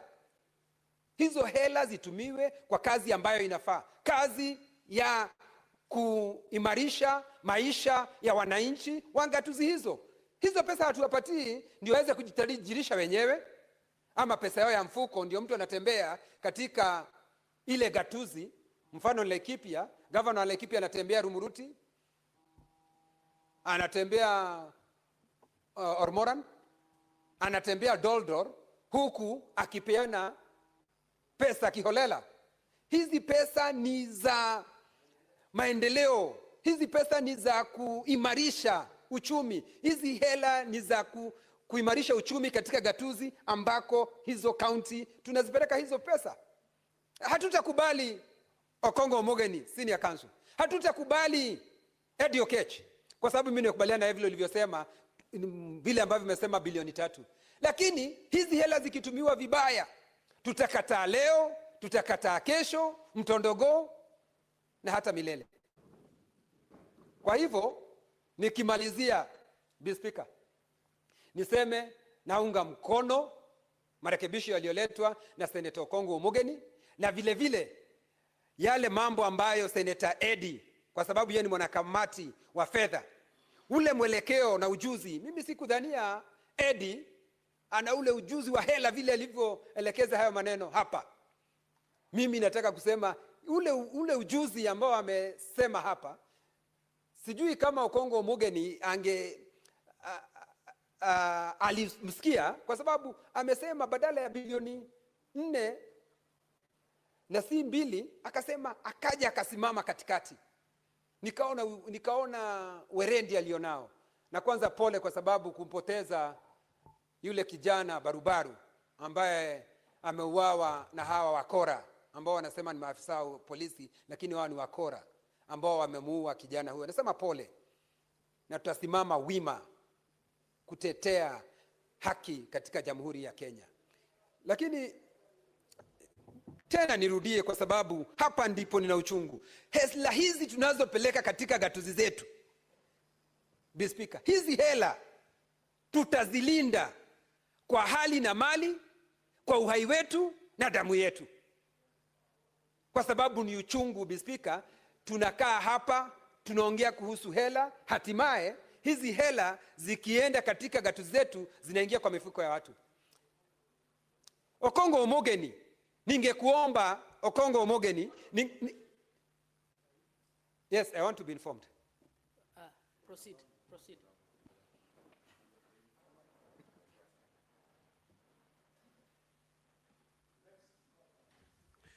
Madam Speaker, the good Lord Senator of Laikipia has spoken very passionately and repeatedly. When somebody repeats something, it means that it is important to him. He has spoken and repeated the issue around wastage of resources in the counties. I wanted to inform him that in the committees that we sit in, the watchdog committee, which I don't know whether he sits in one, we always have our partners come to those committees, and one of those partners is EACC. And the EACC should be in the forefront of fighting for mismanagement for our resources in the counties. And he should speak very strongly to the EACC, because we have never seen EACC rolling any head of governors, and we have seen Senate that's a very job. Senator, a very good job. what is the point of information? That in our That committees, he should use EACC? yes, and, Okay. and they're in our committees as partners whenever we are doing watchdog committees. Okay. Asante. Hayo ni maarifa mazuri. Nilisema tena, hayo ni maarifa mazuri ameniarifu kuhusu taasisi hii ambayo inapaswa kuchangamkia mambo ya ufisadi. Kwa sababu ufisadi, Bi Speaker, ndio kiegezo kikubwa ambacho kinafanya mambo yasitendeke. Na kwa sababu si yuko katika kamati yoyote ambayo umetaja, na kuna hii taasisi ambayo inapaswa kushughulikia hayo mambo, na sema ya kwamba hii taasisi inapaswa, Bi Speaker, kuwajibika kabisa, ndio Kenya iende mbele. Na Kenya itaenda mbele namna gani? Ikiwa gatuzi zetu zitasonga mbele. Bi Speaker, nikimalizia naunga mkono na haya marekebisho. Nilitaka Okongo Omugeni nimweleze, angesema ya kwamba hizi hela zimeongezwa ziweze kusemekana ni za kazi gani, ni za kutengeneza barabara, za kutengeneza zahanati, ndio zisiende tu kiholela, zikifika katika gatuzi zikuwe hazina kazi. Ni tuziweke ziwe na sababu fulani zinaenda, ziwe ni kutengeneza mabawa ya maji, ni za kutengeneza shule za chekechea, ama ni za kutengeneza barabara. Na kiwa ni barabara kiasi gani, na barabara ni aina gani, ndio tuweze kujua. Bi Speaker, naunga mkono na nashukuru kwa kunipa fursa hii. Senator Mwaruma. Thank you, Madam Speaker, for this opportunity to support the amendment by Senator Okongo Omugeni, Senator Nyamira, on the revenue of fourth basis of sharing revenue. Madam Speaker, I must say that we've come from very far. Previously, Madam Speaker, in the 80s, we had a one-party state, and we had resources being shared centrally.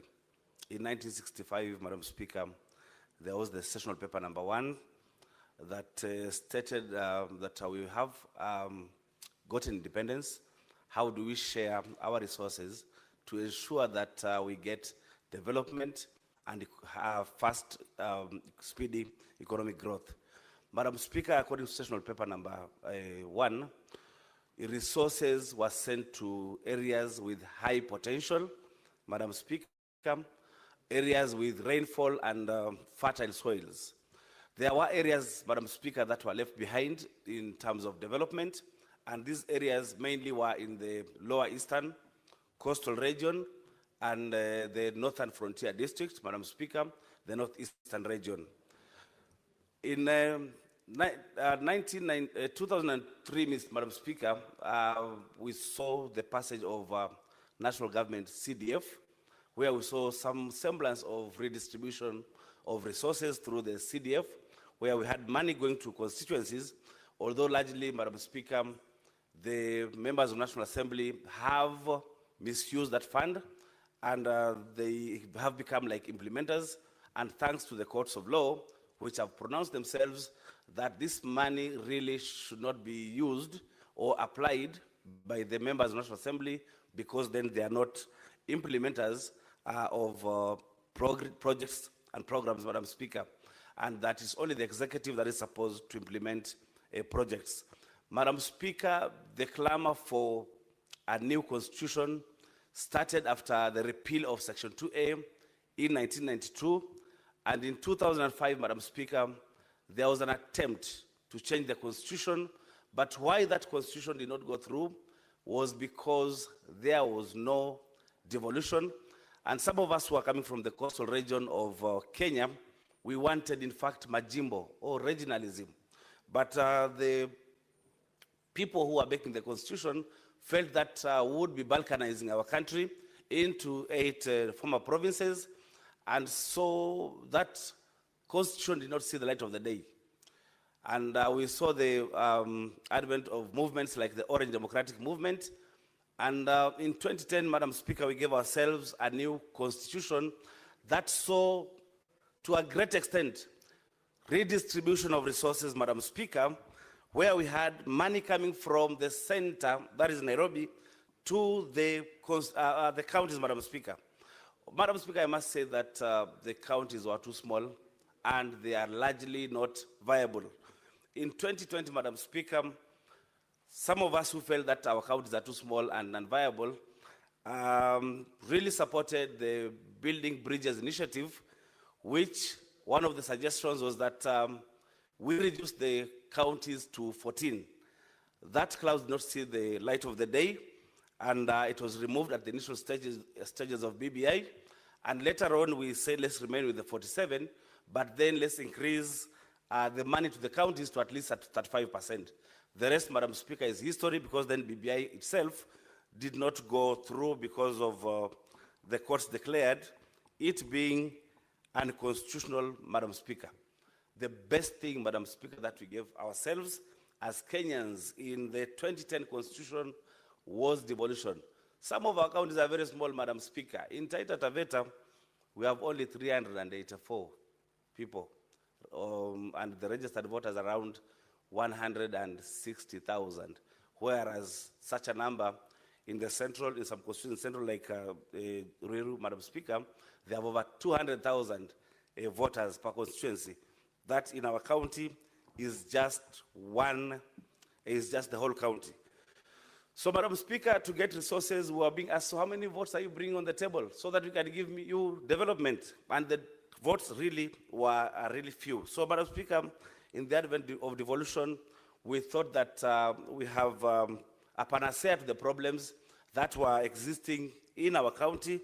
But then, by and by, as we look at how devolution is working, we feel that the money that is going to the very small counties that have been identified as Taita Taveta, Isiolo, Elgeyo Marakwet, Nyamira, Lamu, Laikipia, Vihiga, Kirinyaga, and Embu, that these counties are too small and unviable, and they get less than 6 billion, Madam Speaker. That money largely goes to paying salaries and doing operations, and very little money, Madam Speaker, is left to do development. Madam Speaker, we are now again discussing the fourth basis for sharing revenue, something that we did, Madam Speaker, in 2020, and I can assure you, Madam Speaker, then it was extremely divisive. As other speakers have said, it took months to pass that third basis for sharing revenue, Madam Speaker. In fact, it took the intervention of the Right Honorable Raila Odinga. I remember then I went to State House with the Right Honorable Raila Odinga with the leadership of the Senate. I was representing Team Kenya because then we were in the mood of handshake then, and the Right Honorable implored upon the President then, Honorable Uhuru Kenyatta, to add some money to counties so that no county can lose money. I remember in 2020, in the new revenue sharing formula, Taita Taveta was going to lose 400 million. Some counties were going to gain. The highest gainer was Nandi, which was going to gain 1.4 billion. Because then, Madam Speaker, we were sharing the same cake as that we shared in 2019-2020, 316.5 billion. Now, in 2020-2021, we were called upon to share the same cake, but with a new basis, with a new formula. So definitely, if you're sharing the same cake with a new formula, some counties would lose and some counties would gain. So the counties that were losing were a total of 19 counties, and Taita Taveta was one of them. But as we were negotiating with others, I remember imploring upon the senator, the late senator for Machakos. His county was gaining, but we asked him, if you are coming from the lower eastern region and Makueni and Kitui is losing, why can't you support them? These are your cousins. Support them so that they don't lose money. And Senator Kabaka, may God rest his soul, internal peace, accepted to join the fray. We also spoke to Senator Malala of Kakamega because then his county was gaining, but then Vihiga was losing, and we requested him to join the fray because then the cousins are also losing. And I like also the magnanimity of Senator for Nairobi, then Senator Sakaja, and Senator Murkomen, who agreed that much as their counties were gaining money in the new basis for sharing revenue, but we are still one Senate of Kenya, whose sole role is to defend counties and their governments. And so they decided to support us. We started as 19 people, and at the end we were 27. But then in the wisdom of the Honorable Raila Odinga, he said, we would divide this Senate and we would divide this country across the middle. We'll balkanize it to people who deserve to have more money and some to have less money. So when he talked to the president then, the president agreed to add the shareable revenue or to agree to have the DORA pass the shareable revenue from 316 billion to counties to 370 billion, an increment of 53.5 billion, Madam Speaker. And I remember my county then was supposed to lose 400 million, but then it gained 600 million and it got a leap from 4.2 billion to 4.8 billion. That was quite a leap. Madam Speaker, an increment of Indora of 50 billion was the largest that I've ever seen in Kenya. Madam Speaker, I want to say that I want to thank the Committee of Finance and Budget, led by Honorable Roba, for ensuring that the new revenue sharing formula or the fourth basis for sharing revenue is not going to divide us. Because previously, we could not even sleep. We could have people making calls from State House and from all over Kenya, because then they wanted us to vote.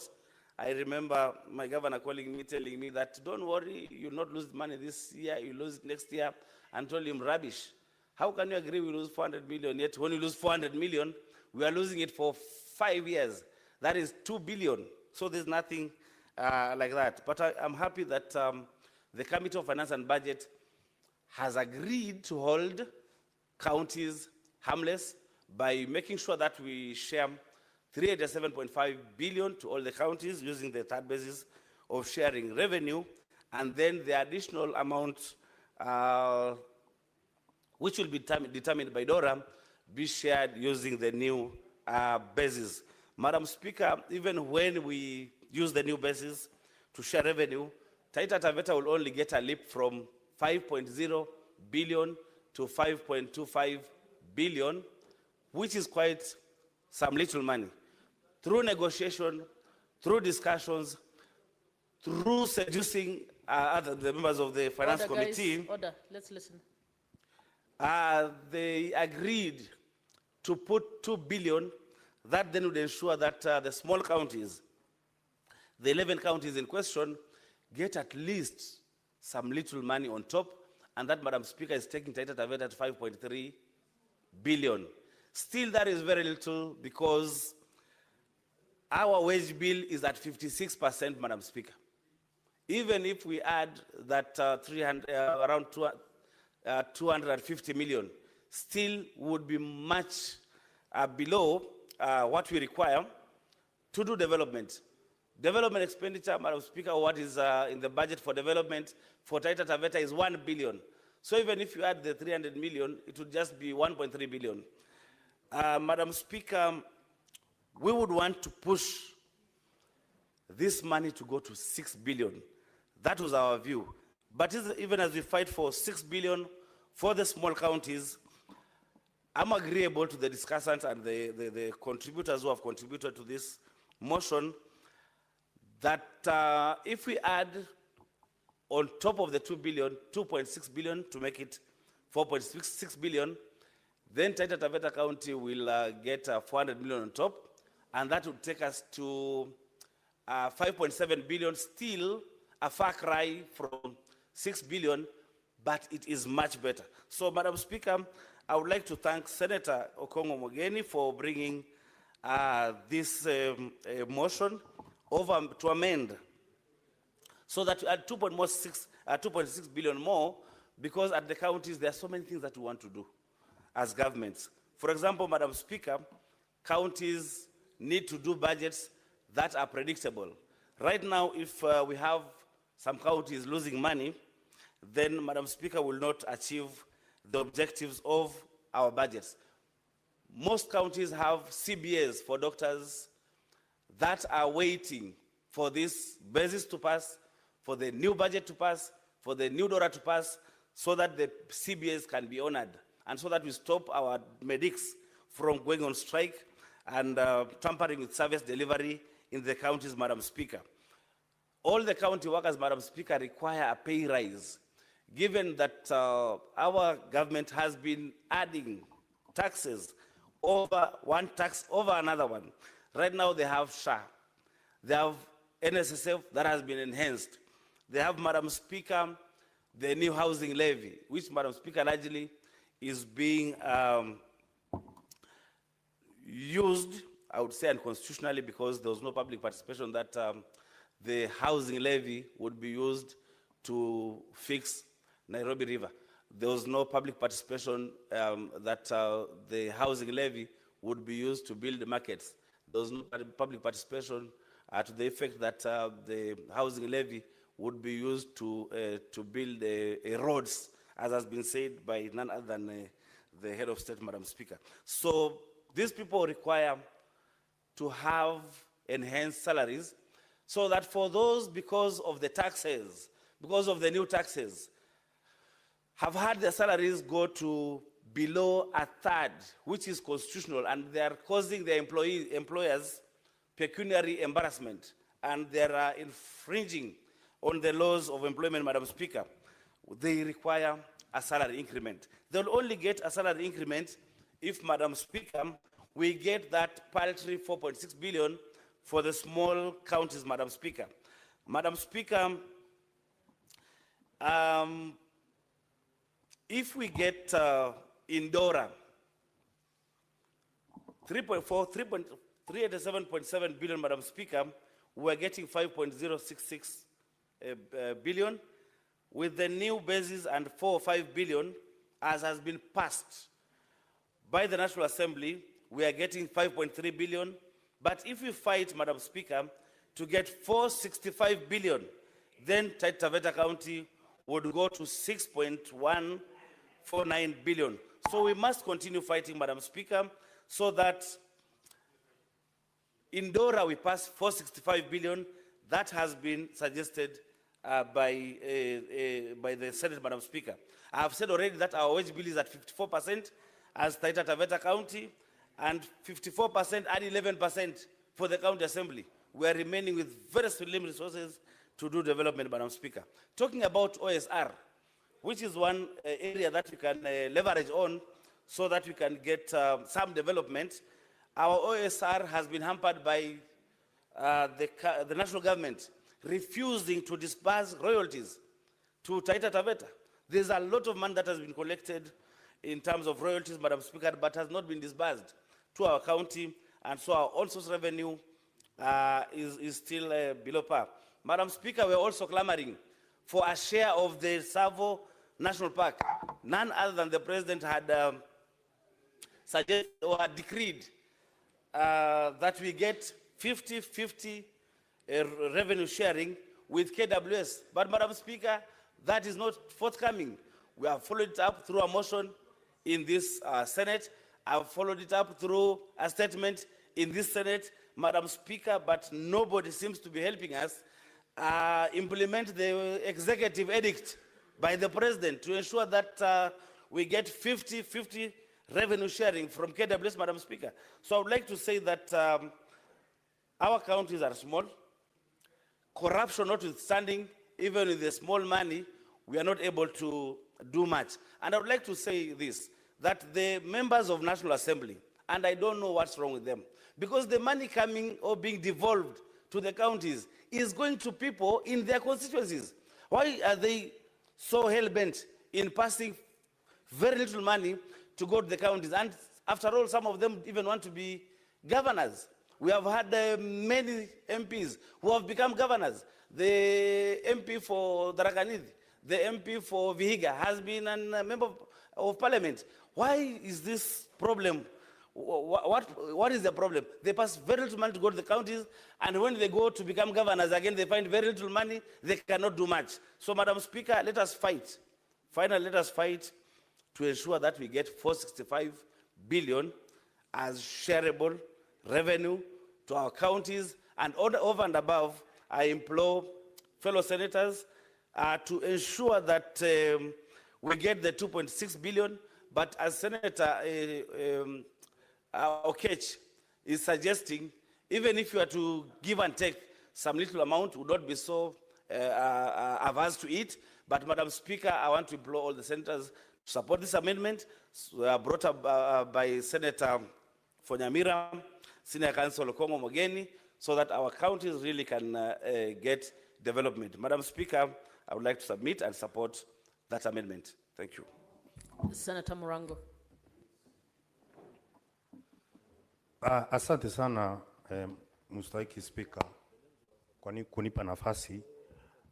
Na kwanza ningetaka kushukuru kamati ya fedha kiongozwa na mwenyekiti ambaye ni Ali Lomba, Senator Ali Lomba Mandera. Kwanza kwa sababu ya kuonyesha welendi na tajriba kuongoza ile kamati. Kwa sababu ule mfumo ambao aliotuletea umefanya kuwe na amani katika bunge hili, na sana sana hata kama kuna mageuzi kidogo itafanyiwa, amekuwa mwenyekiti ambao ameonyesha kwamba ni kiongozi na asiyejipenda. Kwa hivyo nataka nishukuru kwa hiyo. Pia mstahiki mwenyekiti, ningetaka pia na mstahiki Speaker, nadhani kabla ya kiongozi wa wengi na Senator Medho wakuja kulikuwa na amani kiasi katika bunge hili. Sasa unajua mtiririko wangu wa mawazo unapotea kwa sababu ya ngumzo inayoendelea. Hata Speaker amepotea. Okay. Asante sana mstahiki Speaker. Asante sana. Apologies. Senator Majority Leader, naomba mumsikilize mwenzenu. Asante sana mstahiki Speaker. Mstahiki Speaker, nilikuwa nimesema ya kwamba kazi iliyofanywa hapo mwanzo na mwenyekiti ya kamati ya fedha ilionyesha welendi, ilionyesha tajriba, kwa sababu ndio imekuwa chanzo ya mageuzi kidogo ambayo utafanya katika mswada huu. Na vizuri ni kwamba tulipokaa chini aliweza kutusikiliza wale tulikuwa na maoni kinzani tofauti kidogo. Na afadhali nikiwa na mawazo ya kujinyonga ukuja unisikize venye nasema kuliko kuhudhuria matanga yangu.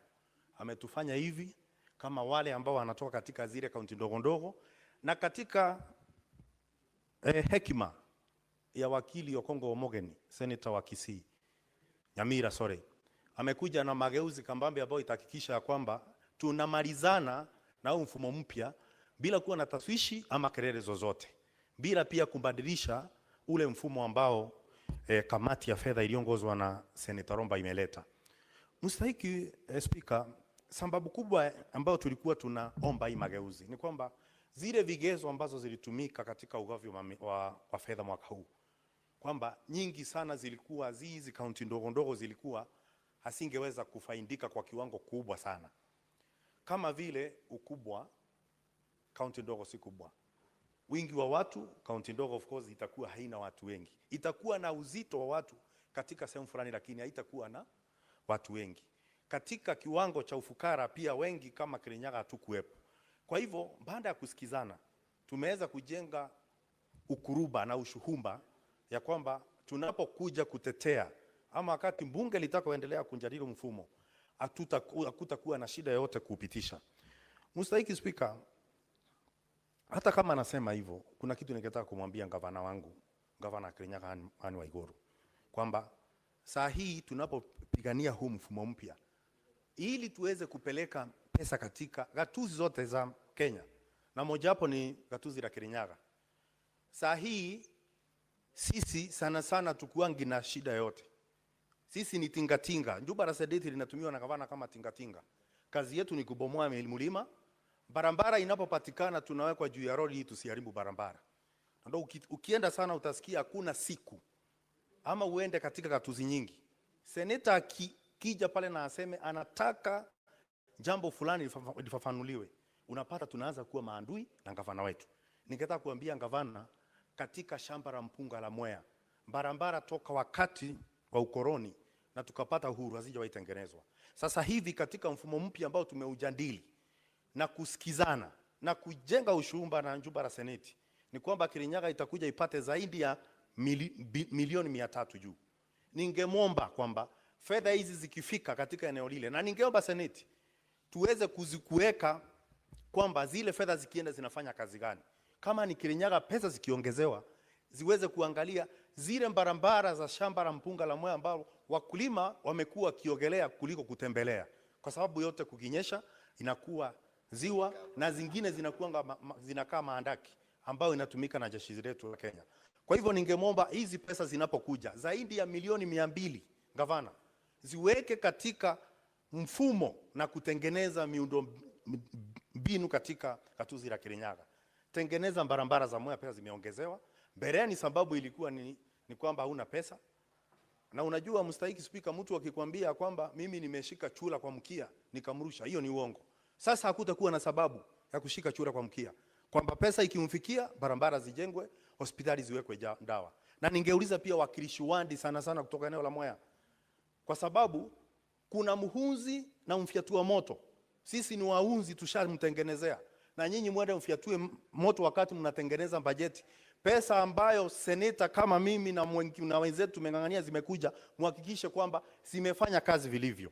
Mstahiki Spika, nitaendelea kidogo pia kuongea juu ya bunge la kitaifa kwa muda mrefu, na ndio maana tumekuwa hapa tukiongea kama jumba la seneti tupewe mamlaka kamili ya kuangalia na kutathmini bajeti ya kitaifa.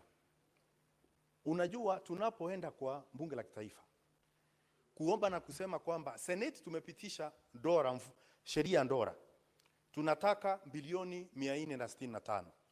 Tunapofika pale wanageuza, wanasema tupatia bilioni 4.5.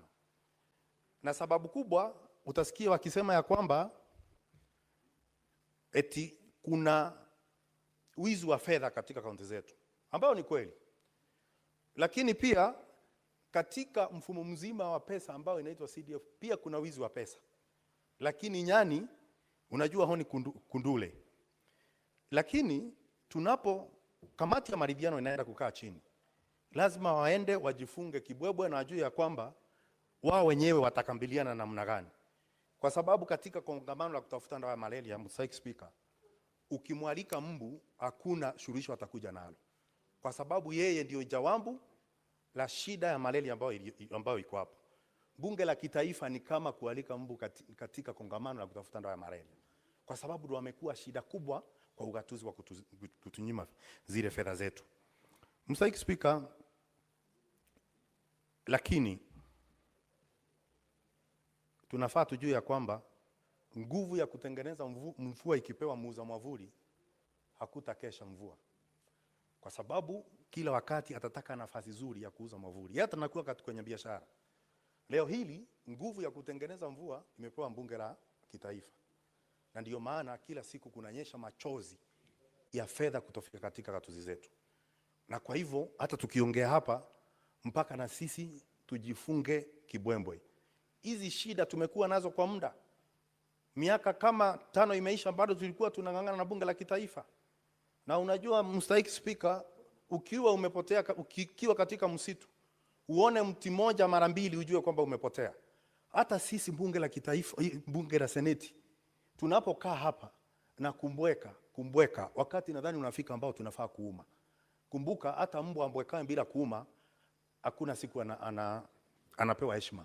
Kwa hivyo sisi tupewe heshima, lazima tukuje tupambane kuhakikisha kwamba nguvu zetu ambazo hatuna tuko nazo katika bunge la seneti. Na hivyo tu ndio tutaweza kusaidia ugatuzi. Mstahiki Spika. Mstahiki Spika, kuna wengi wanasema kwamba tunafaa tukae tuongee. Na hivyo tutafanya katika kamati ya maridhiano ambayo itatengenezwa na kiongozi wa wengi. Lakini ukienda kule, wakati wanaenda pale, tunasikia ngumzo ambayo inatokana kwa bunge la kitaifa, na ni mazungumzo ambayo hafai. Mstahiki Spika, inafika mahali hata kama kuna heshima, hata mtoto akikunja ngumi wakati mwingine inabidi yagongwe kama mtu mzima. kama amefikisha kiwango na amekosa heshima. Tutaenda pale tupambane katika ile kamati, tuhakikishe kwamba tumepata pesa. Sisi venye tutafanya kama seneti ni kuwajibu katika mitandao wakati tunaongea mambo ya muhimu kama hospitali na ndawa. Kwa sababu tukiwajibu huko, ukipigwa na punda teke na wewe upige punda teke, nyote ni punda. Hiyo inafaa kuwa tofauti yetu na wao, kwamba katika mitandao ya kijamii hatutajibizana na wao, lakini ile kamati ambayo tunaituma inafaa ijifunge kimbwembwe kuhakikisha kwamba sisi tumepata haki yetu. Hii seneti tulipopitisha bilioni 465, sisi tuko na akili timamu. Sisi sio wanasesere kwamba tukuwa na akili.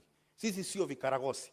Kwa hivyo tunapofanya sheria kama zile alafu sikifika pale tunaonyeshwa madharau, hilo ni jambo ambalo hatufai sisi kama kukuja tukakimya na tukaacha liendelee kufanyika.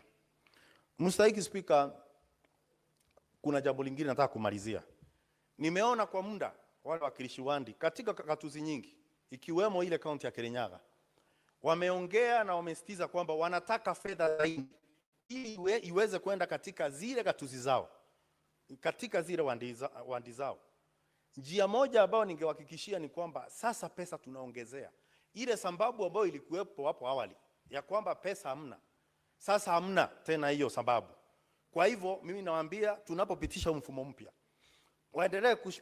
waendelee kabisa kupambana kuhakikisha kwamba hizo pesa zinawafikia, kwa sababu hiyo ndio njia peke yake ambayo tutaweza kufanya maendeleo katika kona zote za nchi. Na niambie gavana pia, pesa ikiongezewa inafaa imalize umaskini, inafaa yakisha kwamba biashara zinaendelea kwa sababu ya kutengeneza miundo msingi na pia kupeana huduma ambazo zinafaa kupeanwa. Kwa hivyo pia zile pesa tunaokota inafaa kuongezeka. Pesa nyingi sana ambazo zinaokotwa katika kaunti ya Kirinyaga, nyingi sana huwa zinapotea. Mimi mwenyewe huwa nazunguka na ili wale wanaokota kondi bado wanalipwa pesa kidogo. Ukienda kwa wale ambao wanahusika katika jambo ambalo linafaa kutuongezea fedha, wenyewe wanalipishwa mishahara lakini bado pesa zetu zinaendelea kupotea. Ni jambo ambalo tunafaa tuipate kutoka kwa gavana wakati anafika katika kamati tofauti. Kama ni shule za chekechea, Kirinyaga peke yako ndio yenyewe haina mpango wote wa kupeana chakula kwa watoto wa chekechea. Mstahiki Spika, unajua tunakaa na wewe katika kamati ya elimu. Na wale ambao wamekuja katika ile kamati, gavana wengi wako na mfumo na wako na mpango wa kupeana chakula katika shule za chekechea. Kirinyaga hatuna. Pesa ikiongezewa, ningetaka kumwambia gavana pia aweke na atie maanani, aweke bajeti kando, kwa sababu watoto wengi sana wanaumia wakati wanaenda shule. Ukiangalia sana Mstahiki Spika, sisi watu wakubwa ambao wako na miaka mingi, wengi hata washakuwa wahenga hapa. Ifikapo saa 4 kila siku kuna chai tunawekewa pale na mkate na mandazi, alafu na viazi vitamu. Na hiyo ni baada ya masaa mawili tu baada ya kuchukua staftahi zetu katika nyumba zetu asubuhi. Na mtoto je ambaye anawekwa katika darasa kuanzia saa 1, wengine watoka saa 7 bila kukula chochote. Hilo ni jambo ambalo halifai kufanyika sana sana katika muda ambao tuko na katika ugatuzi ambao tayari umefanyika katika nchi ya Kenya. Mstahiki Spika, na nikimalizia, kuna jambo la maji katika gatuzi zetu. Vyanzo vingi sana vya maji na visima vinatoka katika eneo la Kirinyaga. Utakuja kushangaa kwamba hadi leo wakazi wengi kutoka kaunti ya Mwea wanakunywa maji machafu. Mstahiki Spika, ukienda katika kaunti ya Mwea ambao mpunga ambao una uenzi unatoka. Na umenikumbusha kwamba nikienda nyumbani nikuletee angarau kilo 2 ili uweze kujenga mwili. Na nitafanya hiyo Mstahiki Spika. Lakini mahali ya mpunga inatoka Mstahiki Spika, maji ya kunywa imeadimika kama hali Wandaku ama Kamburi Rambaniani. Ukienda kule huwezi pata maji ya kunywa. Either uende ukakunywe kwa mto ama uende maji choto kwa punda. Na ni maji machafu. Hakuwezi kuwa na sababu yoyote katika mwaka huu kane ambao tuliko siku ya leo kwamba baada ya pesa kwenda katika gatuzi zetu kwamba gavana hawezi kuwa na mpango maalum. Juzi tu ndo tunaona taasisi ya EACC ikishika watu ambao walikula pesa ambayo ilikuwa inaenda kwa mfumo ambao unaitwa Mwea Makema. Fedha zinazoimbiwa kutoka county na kuenda katika mifuko ya watu. Wengine pia wanafika mahali wanaimba mpaka dawa za hospitali, Mr. Speaker. Na kuna siku nilisema nasema ombi mbaya kwamba ukipewa nafasi ya kununua dawa na kupatia wagonjwa, na wewe uchukue ile nafasi uende uimbe zile pesa, uende ukazile na familia yako, Mungu ambaye yako juu jalali na ambayo halali, huyo Maulana siku moja atakufanya ukunywe zile dawa kwa sababu ulistafuta wewe mwenyewe. Hivyo ndio inafanyika siku ya leo. Unapata hospitali zetu hazina dawa, lakini kuna mtu ako na tumbo kubwa anakaa kama mpira. Na wakati ameajiriwa juzi, huyo mtu alikuwa amesimama ni kama ile miti ambayo mikaratusi ya Lebanon. Lakini wakati ameingia katika pale mara moja amefura kama kupe. Hata hajamaliza miaka 2 ama miaka 3. Nguo haziwatoshei. Wengine wanavaa nguo zinakaa kama marinda. Mr. Speaker, na ni wanaume. Kwa sababu ya kule kuzindisha.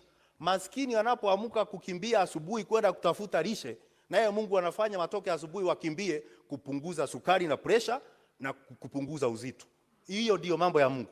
Kwa hivyo pia nawaonya wale ambao wamekuwa wezi katika kaunti zetu, ambao kila siku tukiwaita wengine wanakuja. Wengine wanaongea vibaya sana, ni kama fisi wakirudi. Nishaona kama gavana Isiolo juzi anatusi hata maseneta katika chumba maalum ambao wanafanya kazi zao. Anawaona wapai, wanaona wale ni wasumbufu. Lakini nataka kuambia kwamba mahali tumefika kama bunge la Seneti tumekoma. Na mbwa mshinda fisi kuula, mbwa hawezi kuipeleka mahali. Sisi tukikaa ngumu, Mr. Speaker, tukae ngumu. Hiyo mifupa anatuletea, hiyo mfupa ambao wanafikiria sisi hatuwezi, tutaweza. Na tukifuata sheria vizuri, tuweze kufuata pesa za watu wetu. Mr. Speaker, wamama ni muhimu sana katika nchi ya Kenya na wako katika katuzi zote. Umuhimu ya afya kina mama na mahali wanaenda kujifungua ni muhimu sana. Kunafaa kuwe na marazi safi. Hata katika Biblia tukufu inasema kwamba ndoa ziheshimiwe na marazi iwe safi. Kuna sababu, Mr. Speaker. Kwa sababu hata ukichukua mshipi mpya kufunga suruali ambayo imeraruka haitabadilisha mambo. Bado utakuwa unaonekana uchi wako. Uchi ambao uko katika hospitali zetu za katusi umezidi, Mr. Speaker. Kwamba unapata watu wanalala kitanda moja watu 3. Nguo anazolalia ni mbaya. Dawa hakuna. Ukienda kama hospitali kuu ya Kerugoya unaambiwa nunua dawa. Ukienda katika Kembembe mnapata dawa hamna. Na hata wale ambao wanataka kuchukuliwa picha kwa wale wameanguka na kuvunjika, unapata kwamba hiyo huduma hawezi kuipata katika hospitali zetu. Inafika watu wanaanza kuuliza ugatuzi unafanya kazi gani? Kwa hivyo ningetaka kusema ya kwamba mangavana wenyewe ndo watafanya ugatuzi uweze kuonekana kwamba unafanya kazi. Na wale ambao bunge la kitaifa kwamba wanafikiria sisi. Honorable Senators, it's now 6:30 p.m. Time to adjourn the Senate. Senator Murango, you have a balance of 2 minutes. The Senate therefore stands adjourned until tomorrow, Wednesday, 11th June 2025 at 9:30 a.m.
You are watching Sound